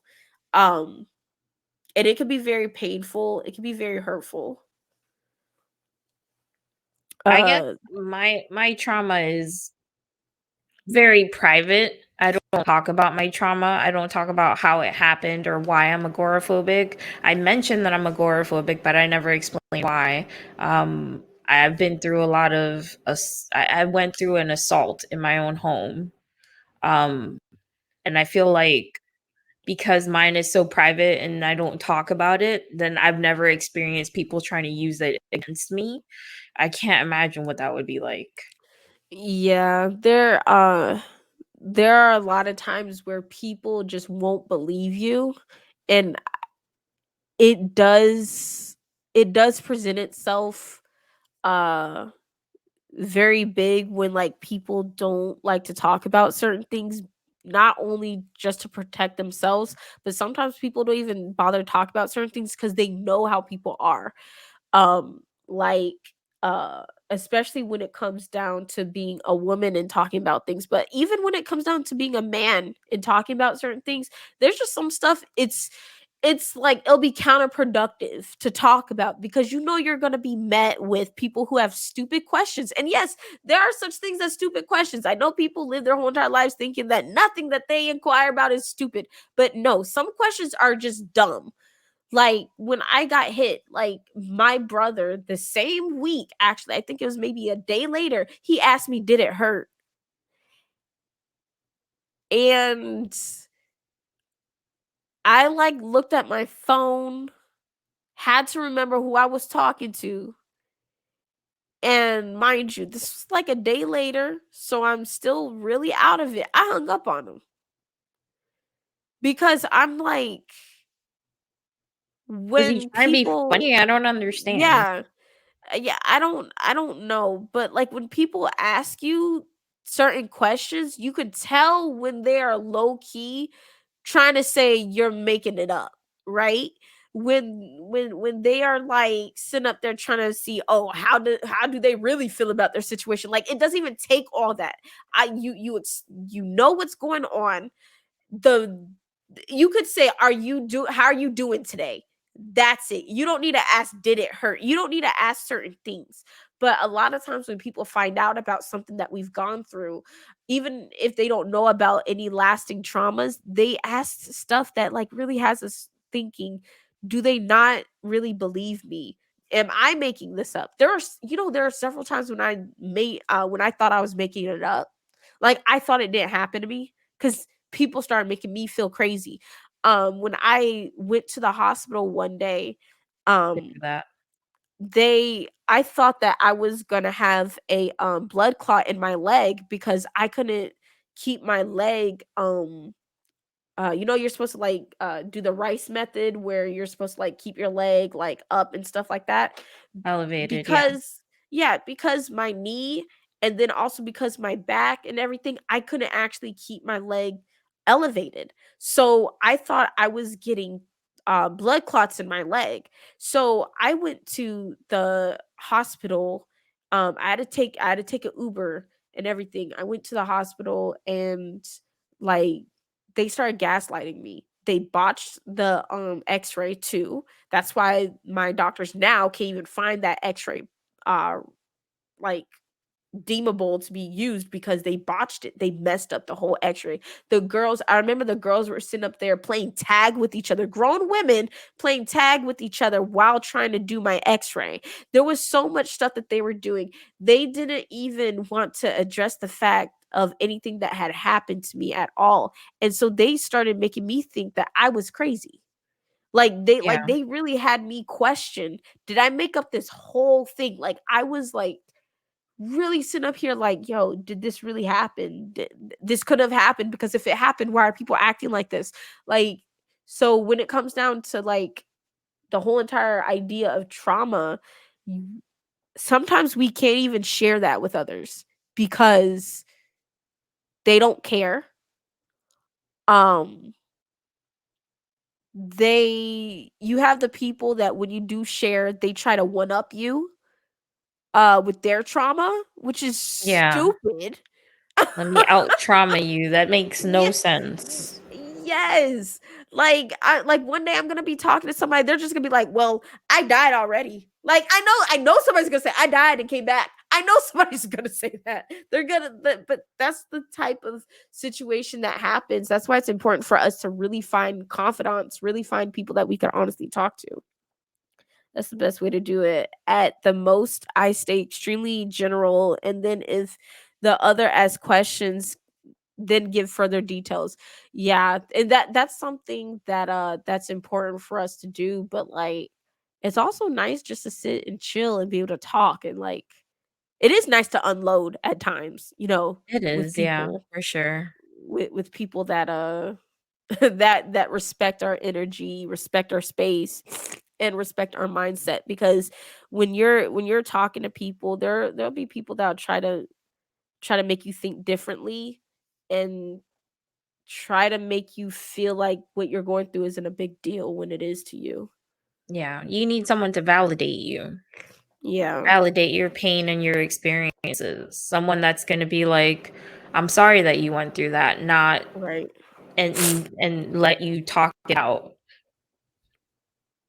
I don't know. It's kind of wild though. I mean, overall like the journey with medical marijuana seems to be I've had a better journey within these past like couple of months than I've had since 2020.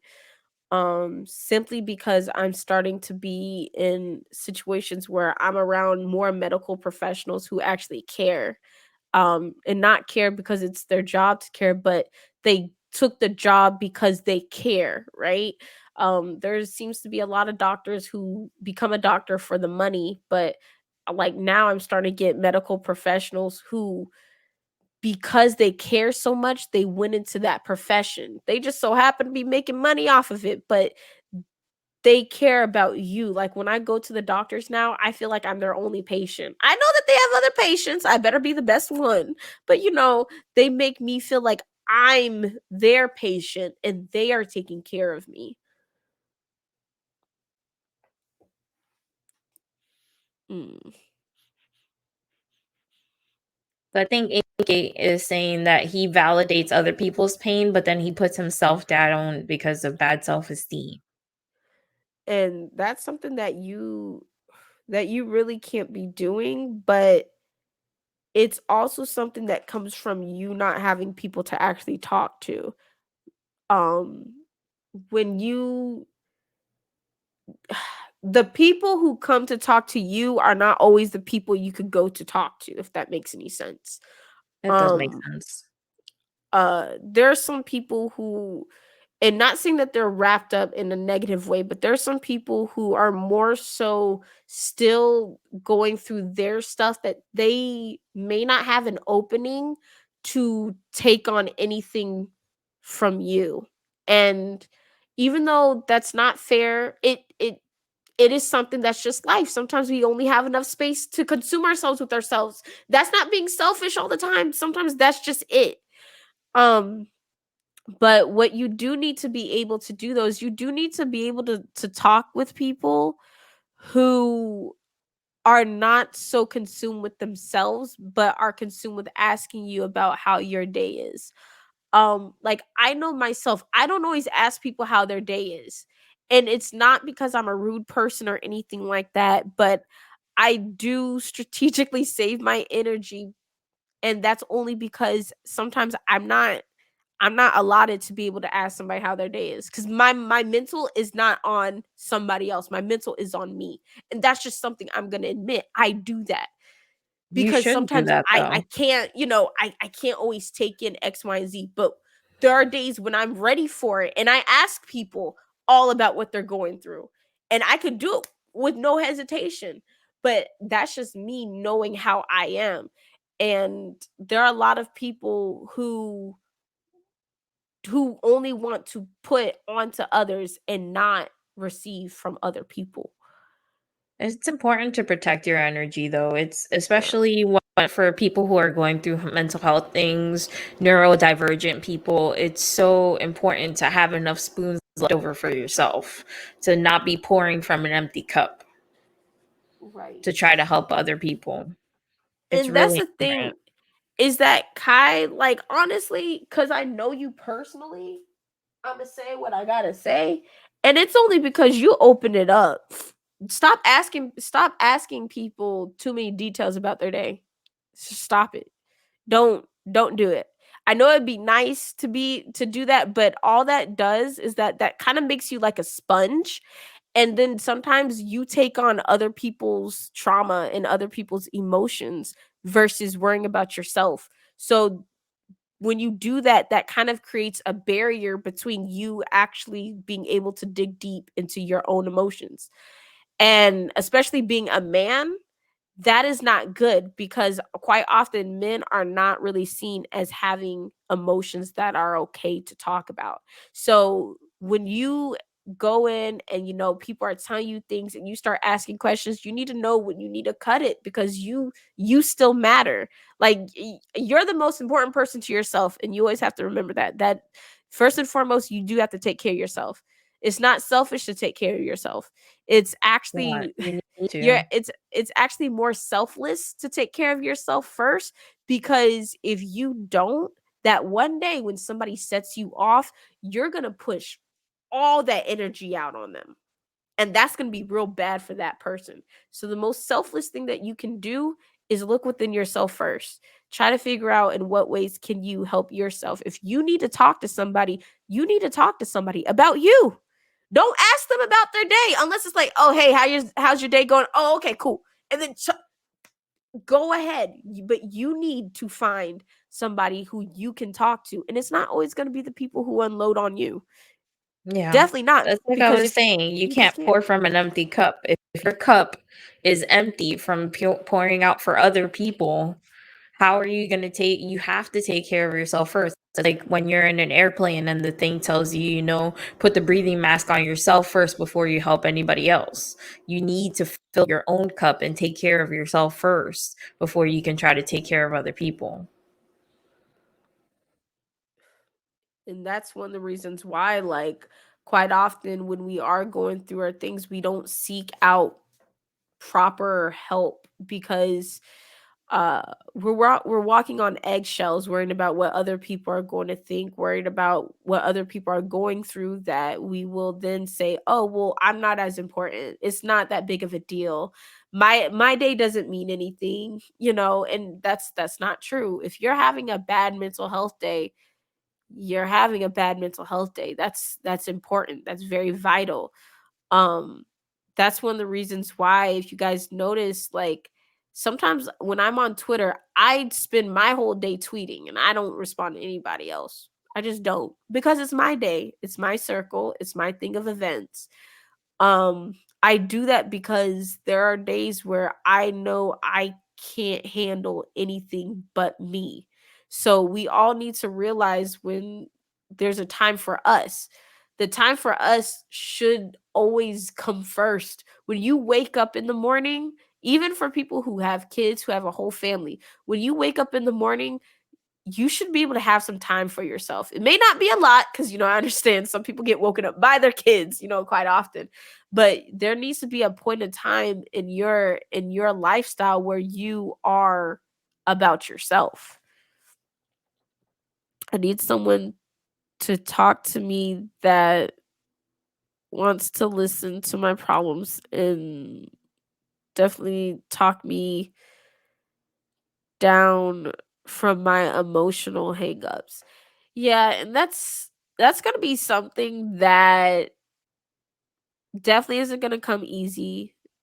I'm hoping it's not gonna be too terrible of a journey being able to find someone, but I hope that whoever you do find, that they encourage uh that they can encourage you to do things even outside of your talking sessions, because one of the worst things about finding a therapist is then the scary part, the financial part.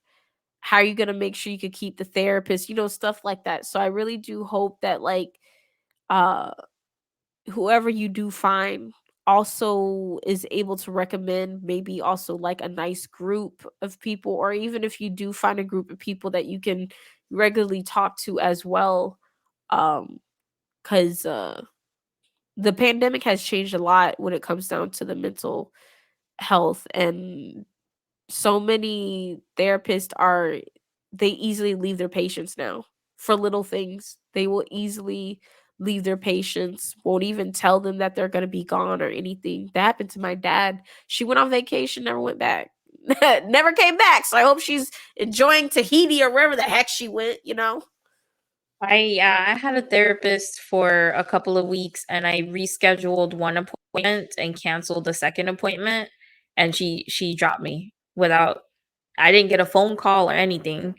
I was just waiting for my next appointment and I called them and I said, I'm supposed to have an appointment with so and so in 10 minutes and I haven't received an email or anything, because I do virtual appointments because of my agoraphobia. And yeah, she dropped me. She didn't even give me a phone call to tell me that she no longer was my therapist. And earlier, when you were talking about people invalidating your trauma, I had my therapist, my psychiatrist, he flat out told me the abuse that you went through, the assault that you went through didn't really happen. I don't believe you, and also I can no longer be your doctor. So when I say advocate for yourself medically and find somebody who will listen to you, will validate you, it's really, really important, because I've been there. I've been through the invalidation. I've been through the gaslighting. I've been through doctors not wanting to be my doctors because my trauma is too big for them. Oh, that's wild. Your insurance will pay for it because of it being mandatory.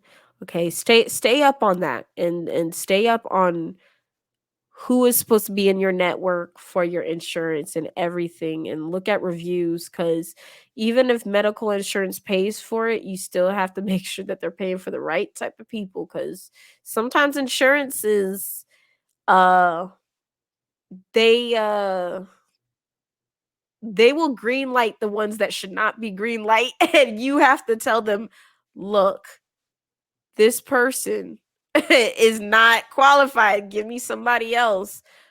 So I found one mental health facility that that is going to be good for me to at least do my psychiatric evaluation on. It's not even in the city. I'm actually going to be going up, I think 2 cities up. Um to go over to there because they're one of the only ones with the network that didn't have any bad reviews. There were several ones that had bad reviews where the doctors were taking them off of all of their meds and not giving them alternate forms. And like, so I'm like, okay, I'm hoping that I find somebody good. I hope I find somebody good. So there's just a lot with it. But at the end of the day, we always have to remember that our health begins with us, where if we see that there's a problem, we need to be the ones to speak up. That's why I feel for people who are 100% alone, cuz I mean, I all I really have honestly on this really is kind of just like my dad sometimes, and then sometimes my mother, but at the end of the day, we're still always going to be by ourselves on this. Um because psychologically, when we think, we don't think in other people's voices. Well, I don't. Some people might. But it's a lot of times we are really alone on with everything. So I understand. Actually turn off most notifications and alerts on my phone after watching a show called Social Dilemma on Netflix. It goes into how social media is coded in a way that they can easily affect your emotions. Yep. Yep. Put the triggering post as trending. Yeah. Yeah. But then you see a great post that should have been trending, not being not trending, of course. But you need a new doctor as well because it's a mental health place. Yeah, it's fully understandable. There are things when it comes down to growing and still having medical practitioners in your arena that could be kind of devastating, because some medical health professionals feel like that patient has outgrown them or that they can't provide any help. Then they have their own lives too. Sometimes they move away, right? So so a lot of it stems from when you find a good medical professional, try to be with them on a level where you can ask them, "Hey, okay, I know that you're getting ready to move. Can you please recommend for me somebody?"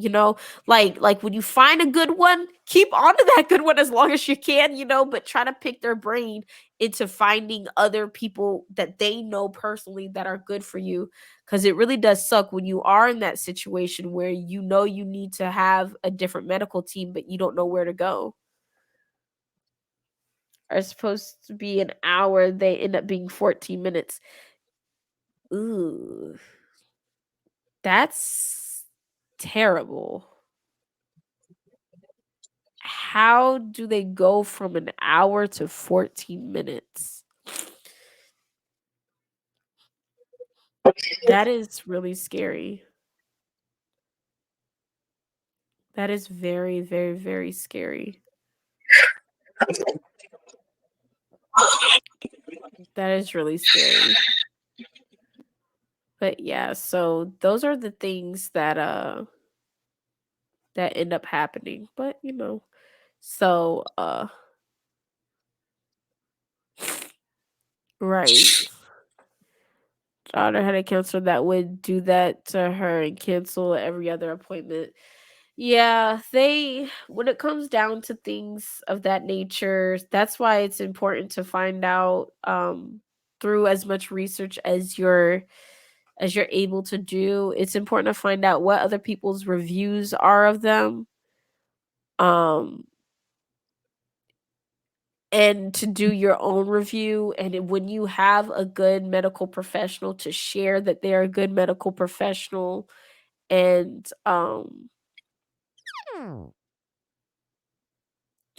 being able to do those type of things. You want to do Teams meetings. What are Teams meetings? I hope you're not talking about Microsoft Teams. I hope you're not talking about Microsoft Teams. Wait, I think you might be robotic. I think maybe. Not I hear noise, but not really you.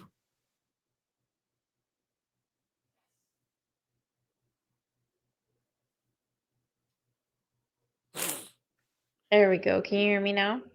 Okay, yes. Oh, so you are talking about Microsoft Teams. Oh, Oh, I thought you was Teams talking is about group therapy. which they do have group therapy virtually. I did a little groups thing and stuff like that. That was interesting. Um Hello Cooper. But yeah, I mean, go ahead and do Microsoft Teams then. What Microsoft So yeah. Teams? What are you gonna do in Microsoft Teams? Because Wait, what all is Microsoft Microsoft Teams. Teams? It's just Zoom. Oh, okay. It's Oh, just okay. Zoom. It's just through Microsoft. Gotcha. So yeah, but yeah. So um if you guys have any additional questions, feel free to ask. Now's your time. As we start to wrap this up. Now's your time to ask any additional questions. Do we have any questions from the audience? I have food sitting Yes. here staring at me and I'm hungry. You could have eaten it. The Eat amount of on times I eat, girl, I eat your know. food. I was wondering about that because I saw when you got the plate. I'm like, did I miss when she ate? Because hello. I want to eat in front of Okay, everybody. okay. Mukbang, mukbang. What are you eating? Rice, beans, and meat. Sounds good. White rice, black beans, and ground You turkey. came too late to ask questions, Jenkins. What's your question? You guys have an amazing talk show. Thank We could you. be talk show hosts. We'd be sitting up there like, I appreciate it. so I don't have a Discord. No, Little Lady Panda has a Discord. Mhm. I have a Discord.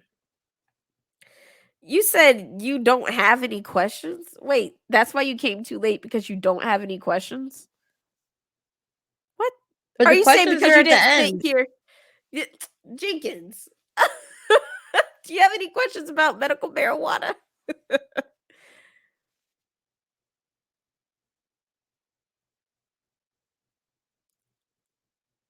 I could give you. Is it okay if I give them your Discord? Yeah, Well, that's okay, fine. wait, no. Put your Discord in the StreamYard chat because in the actual chat, I don't know if it'll let you.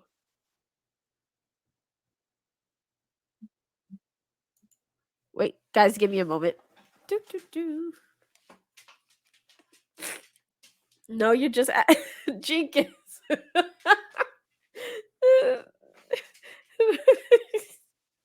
Oh my gosh, hold on, guys.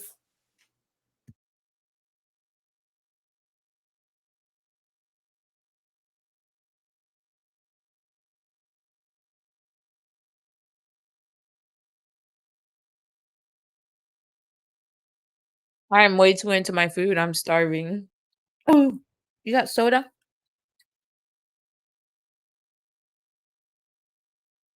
Oh, I think Janie's gonna put the link for my Discord in the chat in a minute. In the meantime, if you have any questions, I'm here to answer them. Put food in my mouth. I apologize. Is there more things need to know about smoking rather than edibles? Not really. I mean, you still have to do your research when it comes to edibles too, because there's different amounts that they can put into it. So there's like 10 cc's of THC or something like that. So in some states, the amount that can be put into the edibles is higher than in others. It differs from state to state. So I feel like you need to know just as much about edibles as you do about smoking. You have to be careful how much you're consuming. And also it's really important that when you're eating an edible that you go and you put it away and then grab a different snack so that you're not eating more because it makes you hungry. Edibles do. And you don't want to keep eating and get even more high. That has happened to me before. And it was not a fun experience. Welcome back, Amy. Hi. Hello. Welcome back. Is there any things need to know about smoking other than well, and so there are various forms of medical marijuana, so it just depends on of course finding the right solution for you. Some people would rather Cooper. Hey, stop it. Some people would rather actually smoke. Some people would rather use topicals. Some people would rather use the tinctures. It just depends on what you need. Yeah. What I was saying was that you still have to do just as much research on edibles as you do smoking because it depends on your state how much they can put into the edible. So some states are higher than others. And then I also told them not to eat the edibles and then leave the edible next to you while you're there because you're going to get hungry and then you don't want to Right. keep eating the edible. Right. So yeah, so there are definitely different strengths in Florida. I'm sorry, the oh, Cooper with the C, Cooper. There are different strengths with edibles and stuff like that. In Florida, their dispensary edibles are I'll show you guys. They're trash to me. I'm sorry. They're trash. They're not worth the money, but that's just coming from me. That's just me. I deal with too much nerve pain to be sitting up there munching on some darn edibles, and that's why I'm trying to get rid of these things because I'm so mad that I spent $25 on them, and I'm like, yo, spent $25 on trash. And I was so stupid when I did it too. I was like, oh, um, chocolate and caramel. Let me get 3 things of these. Ugh. Well, you didn't know they weren't going to be good. I Can't blame know. yourself. I mean, I've also messed around and spent over $300 and didn't even like the stuff. Like, there's a lot of stuff that I have just sitting on my desk, like different oils and stuff. That I was like, yo, this is bad. Why did I go there? What's going on? Um, Wait, I got one. Since using medical marijuana, how effective has it been using it versus pain pills? Ooh, you can answer this one first. Well, for me, I use it for I use medical marijuana for anxiety. And here in Florida, my doctor no longer even prescribes me anything for anxiety that actually helps. They're not allowed to prescribe me any opioids because I have a history of suicidal attempts. So for me, the medical marijuana has been vastly helpful.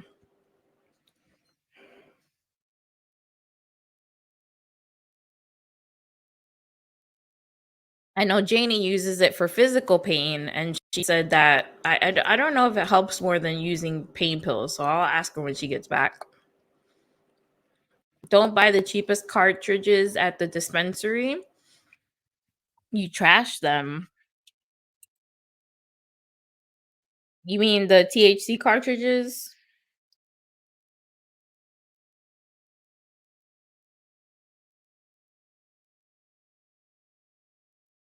Waiting for Janie to come back. So yeah, I definitely find it more helpful than pills.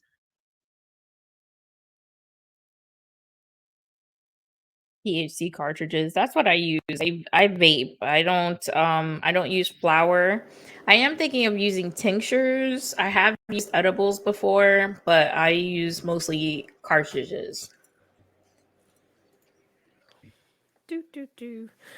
Um, don't buy the cheapest carts in the dispensary. Has a little lesson learned. We trash them. um. Ooh, during periods, much more better when she took the pills for it. So for me, medical marijuana has been way more effective because of the side effects, how long it lasts, um, and then also just how mm, really how it went into my body just seemed a little bit, I don't know, it's just weird. It's like I just feel more confident with it because of the fact that it's like, okay, I know how much I'm consuming.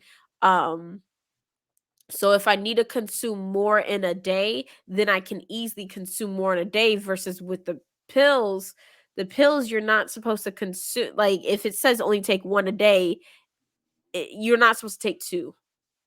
Yeah. I And I mean, I've done it anyways. It doesn't matter. I just be like, "Psh," you're not supposed to though, right? So that's why, like, I just feel more in control of me managing my pain with it than I have with pills, to be honest. Um uh And even when you take pills, the thing is that unless I'm being weighted, like unless you weigh me, right? If you weigh me and you take all my information and then you make a pill based on my weight, right? Then I might feel a little bit more like it's curated towards me. But Right. they don't do that. They just give you a generic pill and it'll say how much you're supposed to take and all that stuff. But it's like you're not basing it off of me. You're basing it off of a generalized category. And what category do I fall in? Is the person of my size supposed to take the same amount of that medicine in a person who is taller than me, bigger than me? Like how does that differ? Like, so there's a lot of times when I look at the pills that I would have to take, like, but is this specifically for me? Who is this exactly for? And if it doesn't work, is it because it wasn't the proper dosage for me, or does it just not work? Whereas with the medical marijuana, um, I know for me, look, and if you guys ever watched me close enough, I can't sit on this all day. It will take me out. All right. If I dab all day, I will be done. I will be done. It will take me out. It might be one of those streams where I accidentally go to sleep. Because I use so on my dab pen, I use shatter. So far I've used shatter, which is the kind of concentrate that I use. It's Bubba Kush. That is the type of strain, and this is for this, okay? I have two other pens. They are the vape oil pens. One of them is for my indicas, which is going to be more so trying to calm me down, mellow me out, stop the pain, stuff like that. But it's hardcore. It's hardcore, right? And then Yeah. you have the sativas, and so if you guys ever come into a stream and I'm cracking up laughing and I'm having the best life I could possibly have, I might have used the sativa pen. It could still be me because like whatever, but still it might be because I used that one. um, but yeah, yeah, I have to use this. But the first time I used it, and I'm mad because I broke the thing like about a couple weeks ago. I broke the thing. So I had this little contraption on it. I need to go get another one. I definitely broke the glass. But what it would do, like I would stick this on top of this and stuff, and then when I would press it, it would make the smoke go in. It would be like whoosh. So it was like a whole entire science experiment. So it looked really cool, right? And then That I've been sounds awesome. Yeah, it was great. I need to get another one because I like the scientific properties. Oops, the science going on. I like it. So like, so that was always interesting to me. But like, yeah, if you gotta know your limits. You you gotta know what you can and cannot take. And I'm gonna let you guys know now. If you guys ever get into the concentrates, regardless of what form the concentrates are in, your concentrate is going to be one of your most potent entities without getting to flour. Um it's gonna be very potent. It took a Need to lot replace of it for science. I had to do some trial and error myself. Like it depends on which pen I use. I literally have to limit it to like 3 pulls. If I do more than 3, then I know that I'm gonna be stuck. What are you See, and eating? so I am eating a little planned meal from Walmart or Publix, one of those two, but it has rice, broccoli, and rice, broccoli, and onion. I don't know. I guess onion and carrots with garlic. There's a lot going on. I like it. Good. My dad buys bags of these until they run out, and then he has to go to the other store to go find them. My first dad hit me within a minute, and I knew it's Where do you really fly to? it's really different. Is it fried rice? No, it is regular rice. This is the type of rice that they would probably tell somebody it's fried because it has kind of a yellowish hue, but it's not fried. No, no, no, no, no. It is steamed. And you cook it within the bag, so it's like a steamed meal. It's actually pretty cool. I It finished my looks fried food. though. That's what I want you to think. It's not fried. But like, yeah, when it comes down to actually understanding the different strains, like uh they you have to understand what you're looking for. And if you don't exactly know what you're looking for, tell the people at the dispensary that. Just say, you know what, I came here and I'm not really looking for much, but these are the things that I did want to at least combat. I'm not really sure what strains are for me. If you tell them that, they will make sure that they give you all the information because they're used to dealing with people who walk in and say, "This is what I want." They're used to people saying, "Oh, I don't know what I want." Yeah, I know very little about strains or I didn't even know that they called the seed the I didn't even know what flour was before I went to a dispensary. I Yeah, didn't know I was like, anything. "What the heck is a flower?" I was like, "Why are they calling stuff flowers? What the heck what's going on here?" like, like what is this? They're like the actual plant. I said, "Why don't you guys just call it the plant?" They're like, It's just we call it flower." um, you said that's a great flight. Save those frequent flyer miles. I'm dead. But like, um, so when it comes to different strains, like I pay attention to what strains I'm using. Because it's very vital, it's super important, and most of the strains names are like universal. So if you tell people Bubba Kush and you're in a different dispensary all across the state, they'll know what you're talking about. Um that's why I really do enjoy the fact that um I'm not left in the dark on what's being put into my body because I can find it at most other dispensaries. Yeah. Um when I bought The my information seahorse, is more easily ooh, available. what's just seahorse? I want a seahorse for For vaping vaping with and dabs. dabs. I had no idea what concentrate to get. The ladies at the dispensary was able to help. What is the seahorse?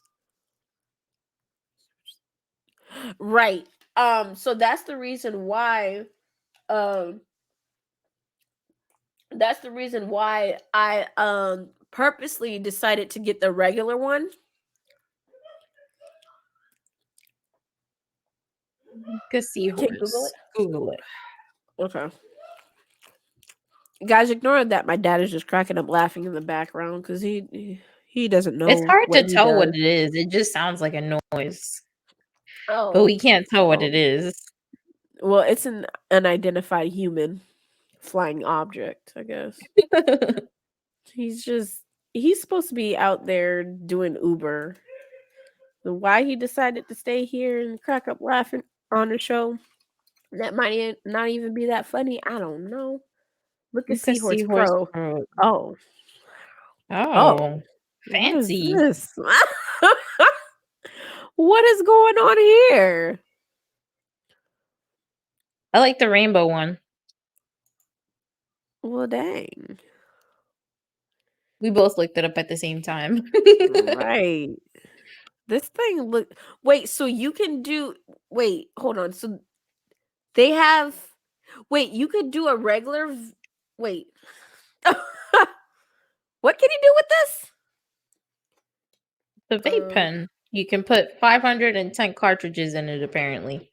Oh my god. And you can use it with concentrate? Because it has a coil? What? This is like an all-in-one. You assumed it was me. No, my kids are actually being quiet for a change.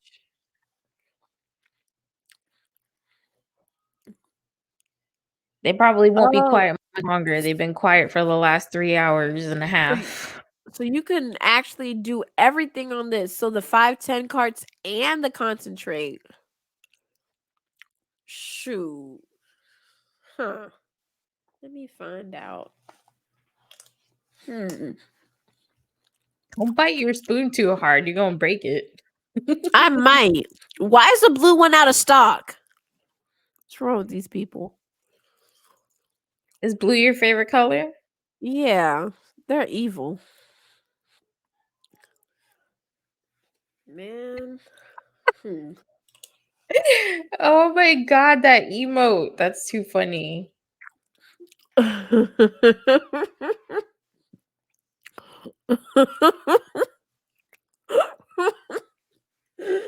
Don't make fun of me. Yeah, see, my favorite color is blue and then out of stock. Rude. Shoot, this looks really cool. That's another thing is that like stuff could start looking kind of cool and you just want to make sure you don't get the wrong things for you. Like me personally, I know for a fact that concentrate is definitely going to be stuff that I continue to use because concentrate helps me on the really bad days. So I don't use concentrate every single day. Well, I use it most days, but I won't have to use it as much every single day. So like maybe out of a week time, I'll use my concentrate pen maybe 4 days out the week. The one with the pink one, the dab pen? Yeah. But sometimes if I use it enough during one day, I won't have to use it for another 3 days. It just all depends. So I have to do bath time at 6:30 every night with my kids, and me and my wife do it together. And I noticed that if I puff more than 3 times, I'm useless. So my wife will have to do bath time by herself. But I didn't notice it, or I didn't know what I was doing because I usually go outside to vape. So I went outside and I went to put my 3 pulls, and I was anxious. So sometimes when you're anxious, you breathe kind of heavy. And so I was breathing very quickly. I was hyperventilating. So I just kept putting it in my mouth. And I did more like 10 to 15 vapes. And normally I do 1 to 3. And I came inside and I was like, I felt like my eyes were shaking. And I was like, oh no. Oh, what did I do? And I just laid on the bed and my wife was like, are you okay? You look pale. I was like, I can't move and you're going to have to do bath time by yourself. Oh my gosh. Yes. So maybe don't like, if you take it for anxiety, try to remember how many I have to remember how many pulls I'm allowed to take. Otherwise, I'm Oh my useless. gosh. I That is break that. funny, Jenkins. But that's God. why like that's why I do like that that we do have more control over our pain management because like I'd rather have that be the result versus me like ODing be the result, you know? Yeah, that's Um definitely the case. cuz it could be kind of wild. And then I also like the fact that like sometimes it'll have lasting effects where it's like okay, I know I did this day and it's kind of rolling over into the next day like all right, I might be good, you know. But definitely when I over vape, especially if I stream, oh, I know about it. People make sure to tell you about it. Oh yeah, especially with the times when I think that nobody can see what I'm doing and then they see what I'm doing, I'm like, "Oh, my bad." Like it's just crazy.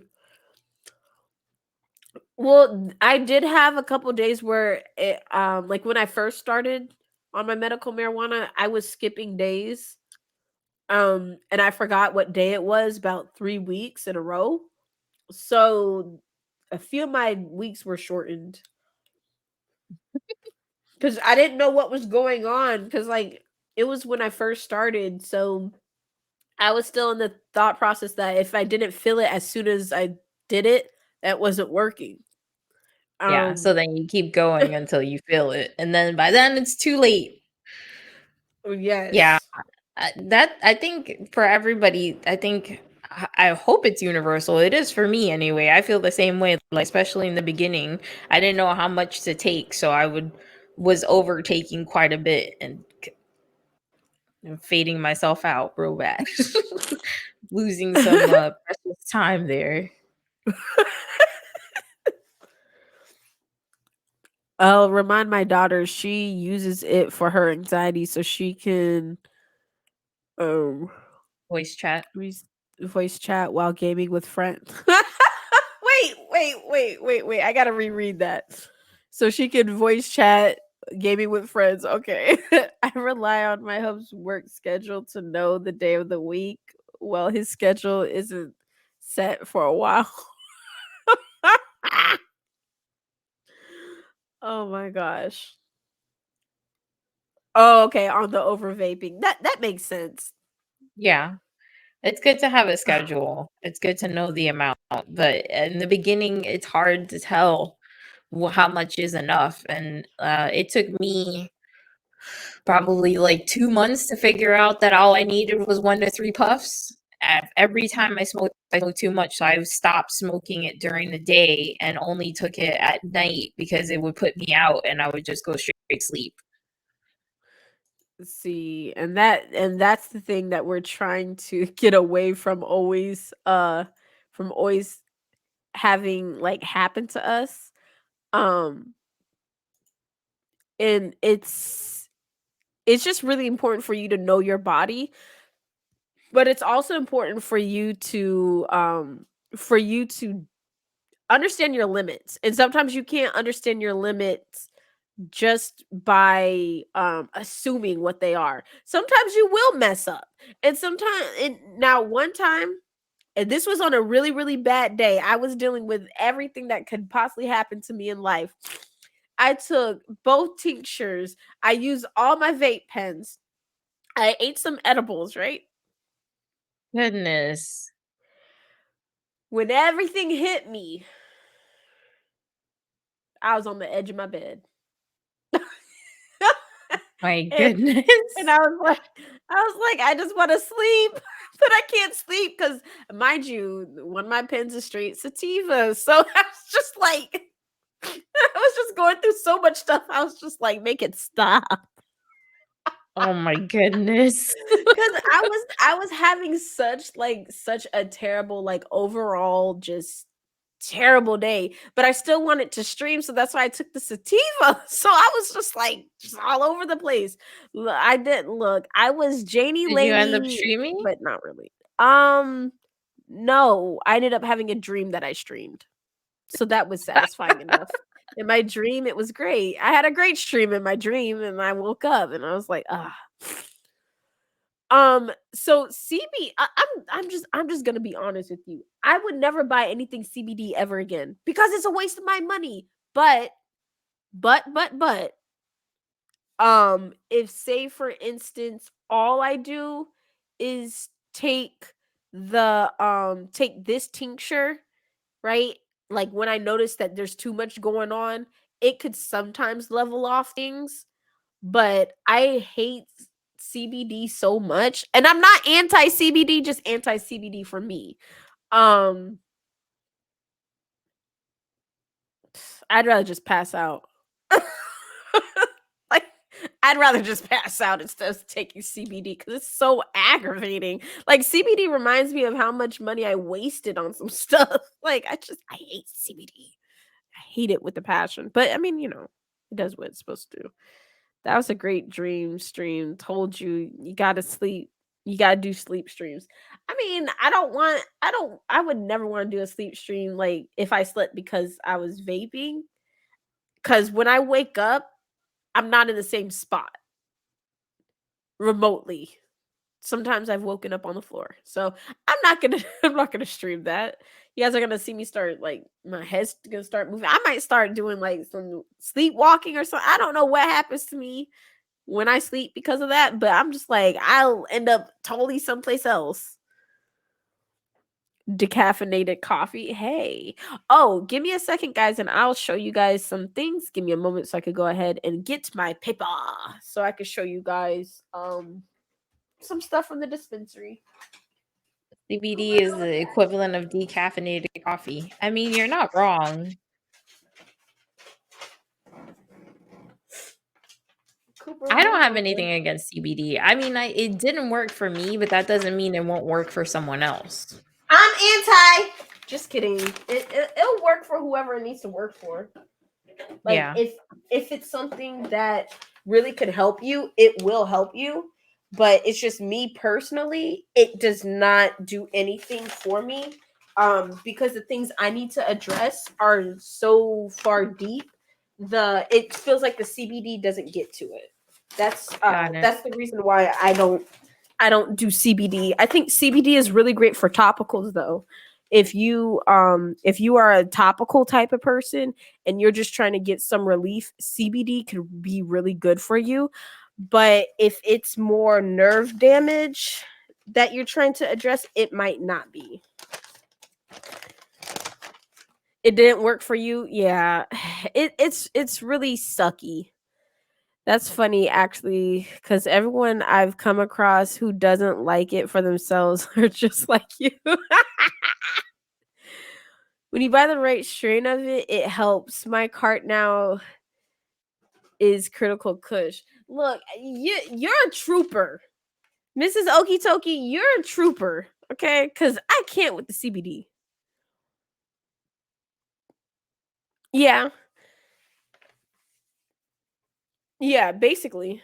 It's just on a different kind of scale, which makes sense. I mean, I really think that CBD would really be a good idea for people who have to travel too, because at least going out of Florida, I think that they measure it by how much THC. So if you have something that's mainly CBD, I feel like that should be better.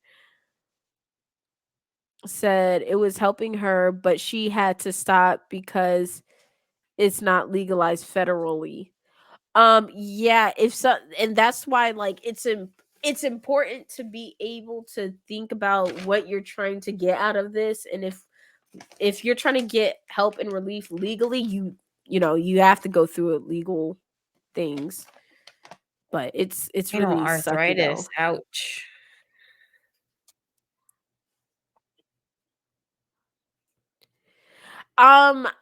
I did try one of the right strains for the CBD, but it just didn't get to me like it needed to. Like it offered some relief, but it didn't like I need full-blown THC. Like it didn't get like I could tell that it would work if say for instance I just needed it because I did need to travel or something and that was the only thing that I could have. CBD is then legal federally, fine. right? I believe so. Yeah, I believe so. But I don't. I know that often they'll say, uh, like CBD products, which will then lead me to believe that it's not the full thing. And then I think it also depends on where you go to. Yeah, probably. I'll have to do my Um, research. yeah, we could definitely figure out at least what's going on in Florida for some part, because like it sucks that there are different laws for different states and different areas, because it's kind of like it doesn't make any sense. Yeah. Let me see here. Is CBD legal in Florida?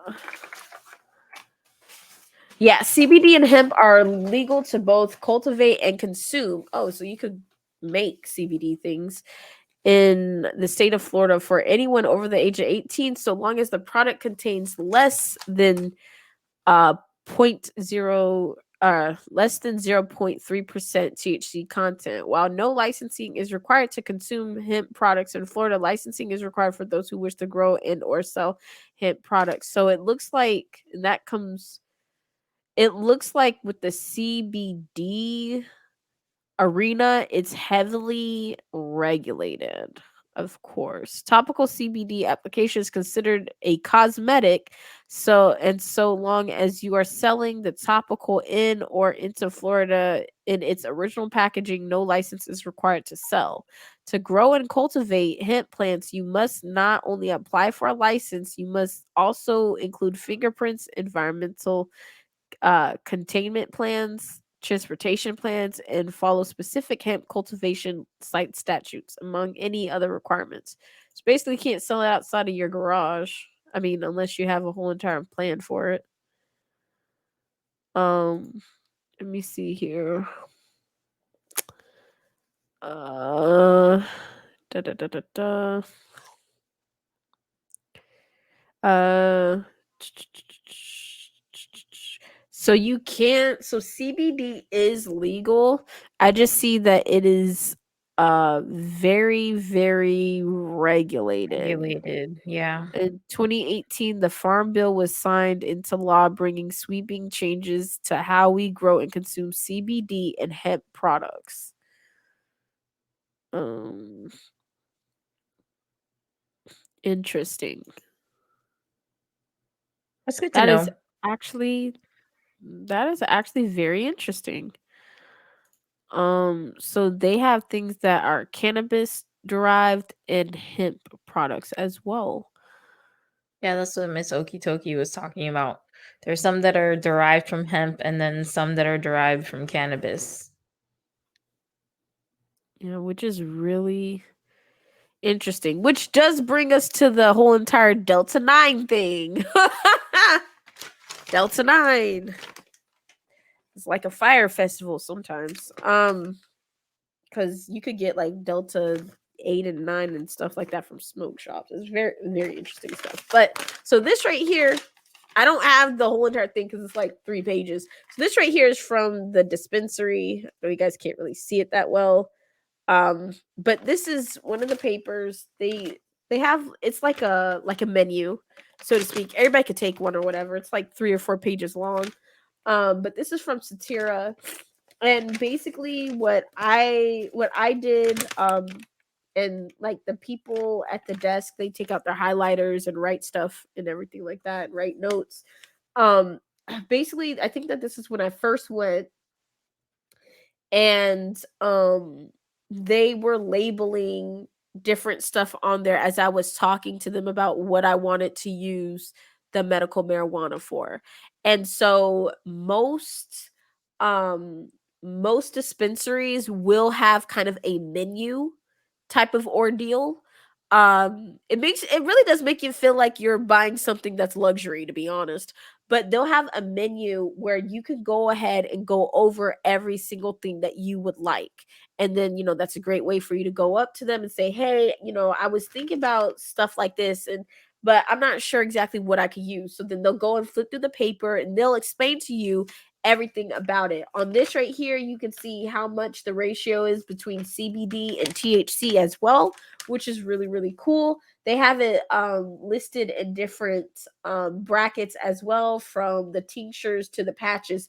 BTW, if you have not done the patches and you need relief, patches do work really well. The THC patches, they work really, really well. Um, they have the full spectrum oils and everything like that. So they actually list them in different brackets and give you information about them. Most places will have something like that. They'll have some type of literature that you can also take home. I can't remember where my MUV is, but that one they actually had a whole entire folder for me, like with a whole bunch of stuff. Older? Yeah, a whole folder. Yeah, Wow. I have to find it. Yeah, they have a whole entire folder listed with everything and all that stuff. Um, but that's very, like, these kind of materials are very important to see um uh because what ends up happening is that when you go home, you should know what you took. And you should also be able to research this stuff at home. So when they give you materials that you can read, that's a really good sign. Most doctors' offices don't necessarily do that for every single piece of medicine that they give you.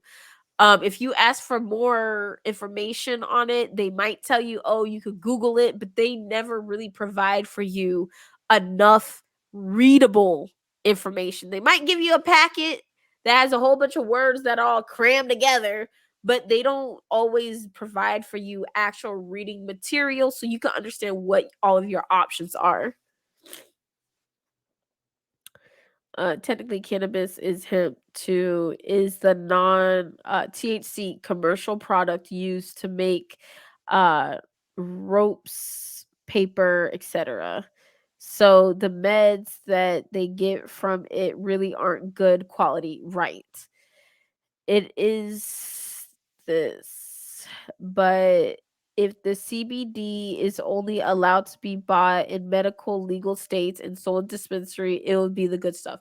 Right. So that's why, like, even going to the smoke shops, which you're getting at the smoke shops, usually is not going to necessarily be the real deal thing if they are saying CBD, blah, blah, blah, blah, or you just don't know what it is. It could be the real thing, but it could also be whatever. It just depends on how they're selling it, right?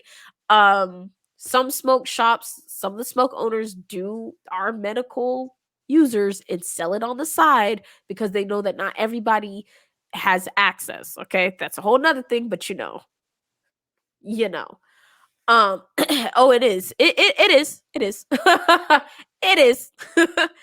But the CBD stuff that I've gotten from the dispensary, it just literally, like I said, one of them was decent, but it just was not going deep enough. Like, I needed the THC. That's how I kind of realized that I needed more so THC than the CBD, because the CBD can be decent for holding me over if need be. But if I have access to the THC, I'd go for the THC. That's just me. Just because, like, I know how my body is with my nerve damage and stuff. So, but Yeah. yeah, it's crazy. But I will say, if you're looking at the tincture oils and you do a CBD, I would say that's not too bad if you put the tincture oil underneath your tongue. Yeah, it wasn't bad though. It just didn't. Didn't help enough. It didn't. I think that maybe if I didn't suffer through so much nerve pain, then it would have done well. Um, because, like, I have regular pain with, like, joints and muscles, and, like, just surface level pain, but then I have my nerve pain, which my nerve pain is like that highly inflammatory pain that's, like, literally feels like the inside of my body is on fire, like that. the That CBD sounds doesn't awful. doesn't help with. Yeah, No, that it's sounds bad. awful. Yeah, it's very sucky because it feels like the inside of my body is on fire. Yeah. Yes, it's like literally it's like okay, like you might poke yourself like ow that hurts, but then this is like one of those things where it's like your body is poking itself from the inside like I be sitting up there Sounds like horrible. yo. Like one time I asked my shoulder if it would like to remove itself from my body because I was just like, yo, I can't deal with you anymore. Like just So you remove get thyself. shoulder, back, and leg pain? Yeah, shoulder, back, and knee pain. And with my knee pain, what happens is that my knee pain it shoots down to my foot and then it shoots all the way up to my shoulder. So when I have all the pain all at the same time, that's why I'm like, yo, I need relief ASAP because it gets bad. It renders me kind of like useless at times. So sometimes if I am walking, my my leg might just drag. That's why, like, when I use my cane and stuff, I still have to be careful because sometimes my left leg will just drag. Being stabbed with a hot poker. Yeah, like, ugh. And then sometimes it feels like I'm being branded, and I'm like, all right. So, yeah, so that's why, like, I'm like, okay, I need to have the THC and stuff. I will be getting a wheelchair, hopefully fairly soon because I want to go to a convention in Atlanta called MomoCon, and I need to be able to like roll around, I guess. Because I have my cane, but like, even with the cane, like that can be very tiring. So that's why I was like, okay, I need to make sure I get my wheelchair fairly soon so I could just, do my thing, pop some wheelies or something like that. And yeah. Yeah, I mean, on the little brochures, they have a whole bunch of old men popping wheelies with with their hands up and stuff. I want to be like that. So, yeah, but like those are the type of things that like, just going through this whole entire adventure, I guess, so to speak.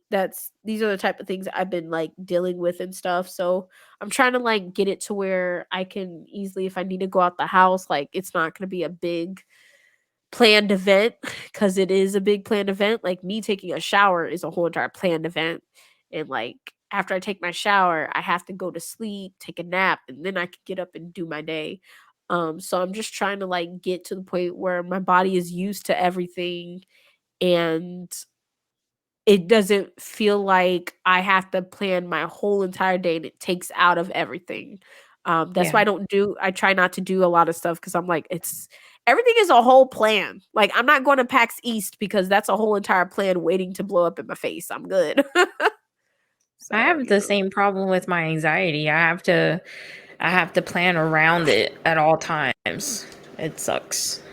yeah, and so like even with us, using medical marijuana, that's still something that is still a planned event. So that's why like, I let people know I use this medically. So like I'm not just like, okay, when can I vape? When can I vape? My thing is, okay, strategically, I'm going to have to make sure that I plan this so that it doesn't affect me negatively, or so that like, I'm not being a disruption to anybody away from the house. Man, I don't even like to have that go on while I'm in the house, but at least in the house I'm safer. I'm scared of the sunlight. Cause I'm like, when I went outside to take Cooper out one day, I was like, like it was like after like 3 days of being inside, it was just like it felt like I The was melting and sunlight. I was burning. Yeah, I was just like, so like, I fully understand. It's like something where you want to be able to feel comfortable. And that's why, knowing that there's others who share the same sentiments, knowing that there are other people who fully do understand is very vital and important so that we don't accidentally cause our anxiety to go up if we do have to go out the house. Um because that could be a really scary thing. Is like, oh my god, are they gonna know? Like, I know it sounds really weird and psychological, but that is something that quite The often paranoia we is deal with. real. I Yeah, get paranoid when I think too much. I get yeah. really paranoid. I do. I do. I sit there and all kinds of thoughts are going to my head. I'm like, am I autistic? Wait, wait, what? I What? start thinking about my mannerisms and my Yeah. train of thoughts, and I'm like, maybe my anxiety isn't anxiety, it's just a side effect of my bipolar disorder, and I'm not really bipolar. Maybe I'm autistic, and I'm just not medicated right or something, or I'm not, what's it called? Diagnosed correctly. Yeah. Oh man. Daughter has really bad panic attacks in public areas can trigger them. Yeah. Right. Same here. And that's very, very, very, very, very scary and something to always think about because you still do have to function in life, right? So the question is, how are you going to be able to function in what should be a normal setting? Um, how can you not only function physically where people think that you're okay, but how can you actually function where you really will be okay? Because that's what people a lot of people don't understand is that a lot of times what people see when they look at us isn't really what's going on in our mental could be on 10. We may present Mhm. as being chill, but if your mental is on 10 and you're spazzing out mentally, how do you remove yourself in some way without it making without making you feel crazy, right? So Yeah. like it's just crazy how everything happens, but causes her to not be able to work. That's fully understandable. And at least you get that. So I definitely do commend you for that because there are some people who think She that has people an are lazy. advocate. Yeah, she Yeah. has an advocate in you, and she's very lucky for that. Yeah, because not everybody has that. You have a lot of parents that will say, well, why are you so lazy? Why can't you just this? And it's like, well, do you understand your child? Is your child willing to talk with you about the things that they have issues with?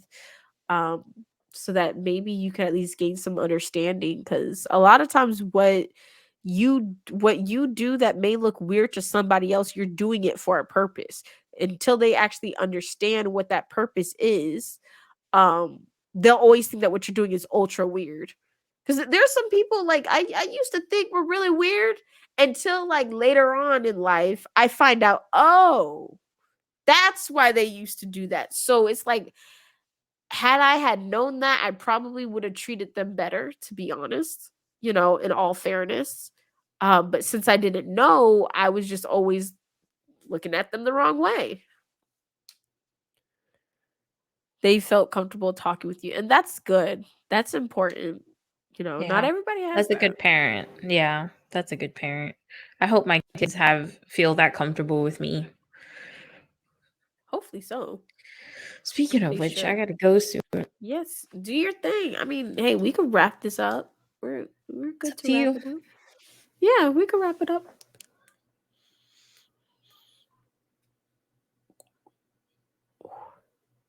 Oh my, you were out there. I thought about selling Pure Romance. Never got around to it though. That is pretty cool. Well, guys, so we are okay. So we are about to head out. This right here is Lil Lady Panda's Discord. You guys feel free to join it. She has a wonderful community of awesome people, which is really, really great. Don't forget, you guys can always stop by her channel.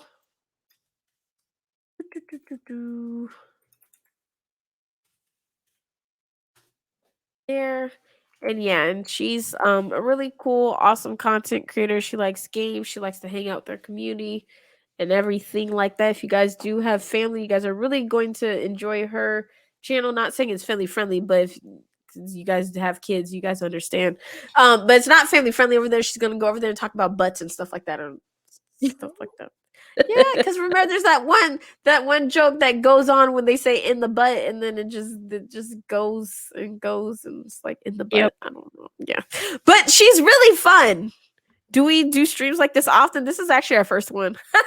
Yes, this is our very first one we've ever done. Especially, this is our not only our first AMA we've ever done, but this is our first stream we've ever done together. Yeah, yeah, first stream we've done together. Might do more often. Oh yeah, we're professionals to some extent. So yeah. Well, awesome. I'm glad that you took something from it. That was our goal. Our goal was to at least be able to talk with people, whether or not we were educating them or just having a great safe space. That was our goal. So we Yes. did what I needed feel to like be we knocked it done. out of the park. Oh yes. Yeah, so I really do appreciate this. Let me go to right here. Let me go inside of my video producer. Is a video producer where you go and do things? Yeah, go to stream manager. So I could go ahead and initiate a raid.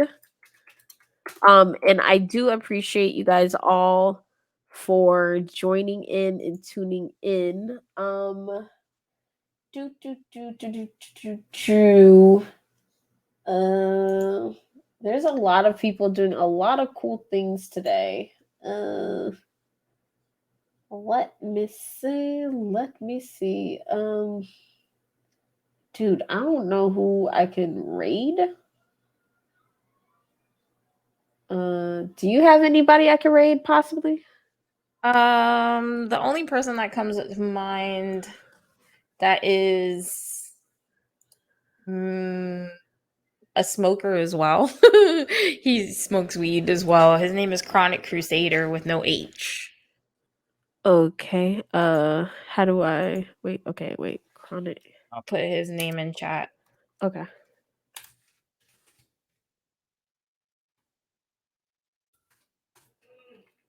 And I'm late. Hi, FemG. Hey. Oh, it's not a problem. We had a fun time. I do appreciate it. Let's all hang out with Chronic Crusader. Thank you guys so much for all of the subscriptions, all of the bits being thrown, all the lovely time. Make sure you guys do catch up with us, catch up with La Lady Panda. You can always find her on Twitter as at La Lady Panda, right? Yep, that's right. Yep. And I am underscore Janie Laney on Twitter. So yeah, so I thank you guys so much. And let's go hang out with Chronic Crusader. Do, do, do, do, do. Do, do. Did I do it? I hope I did it.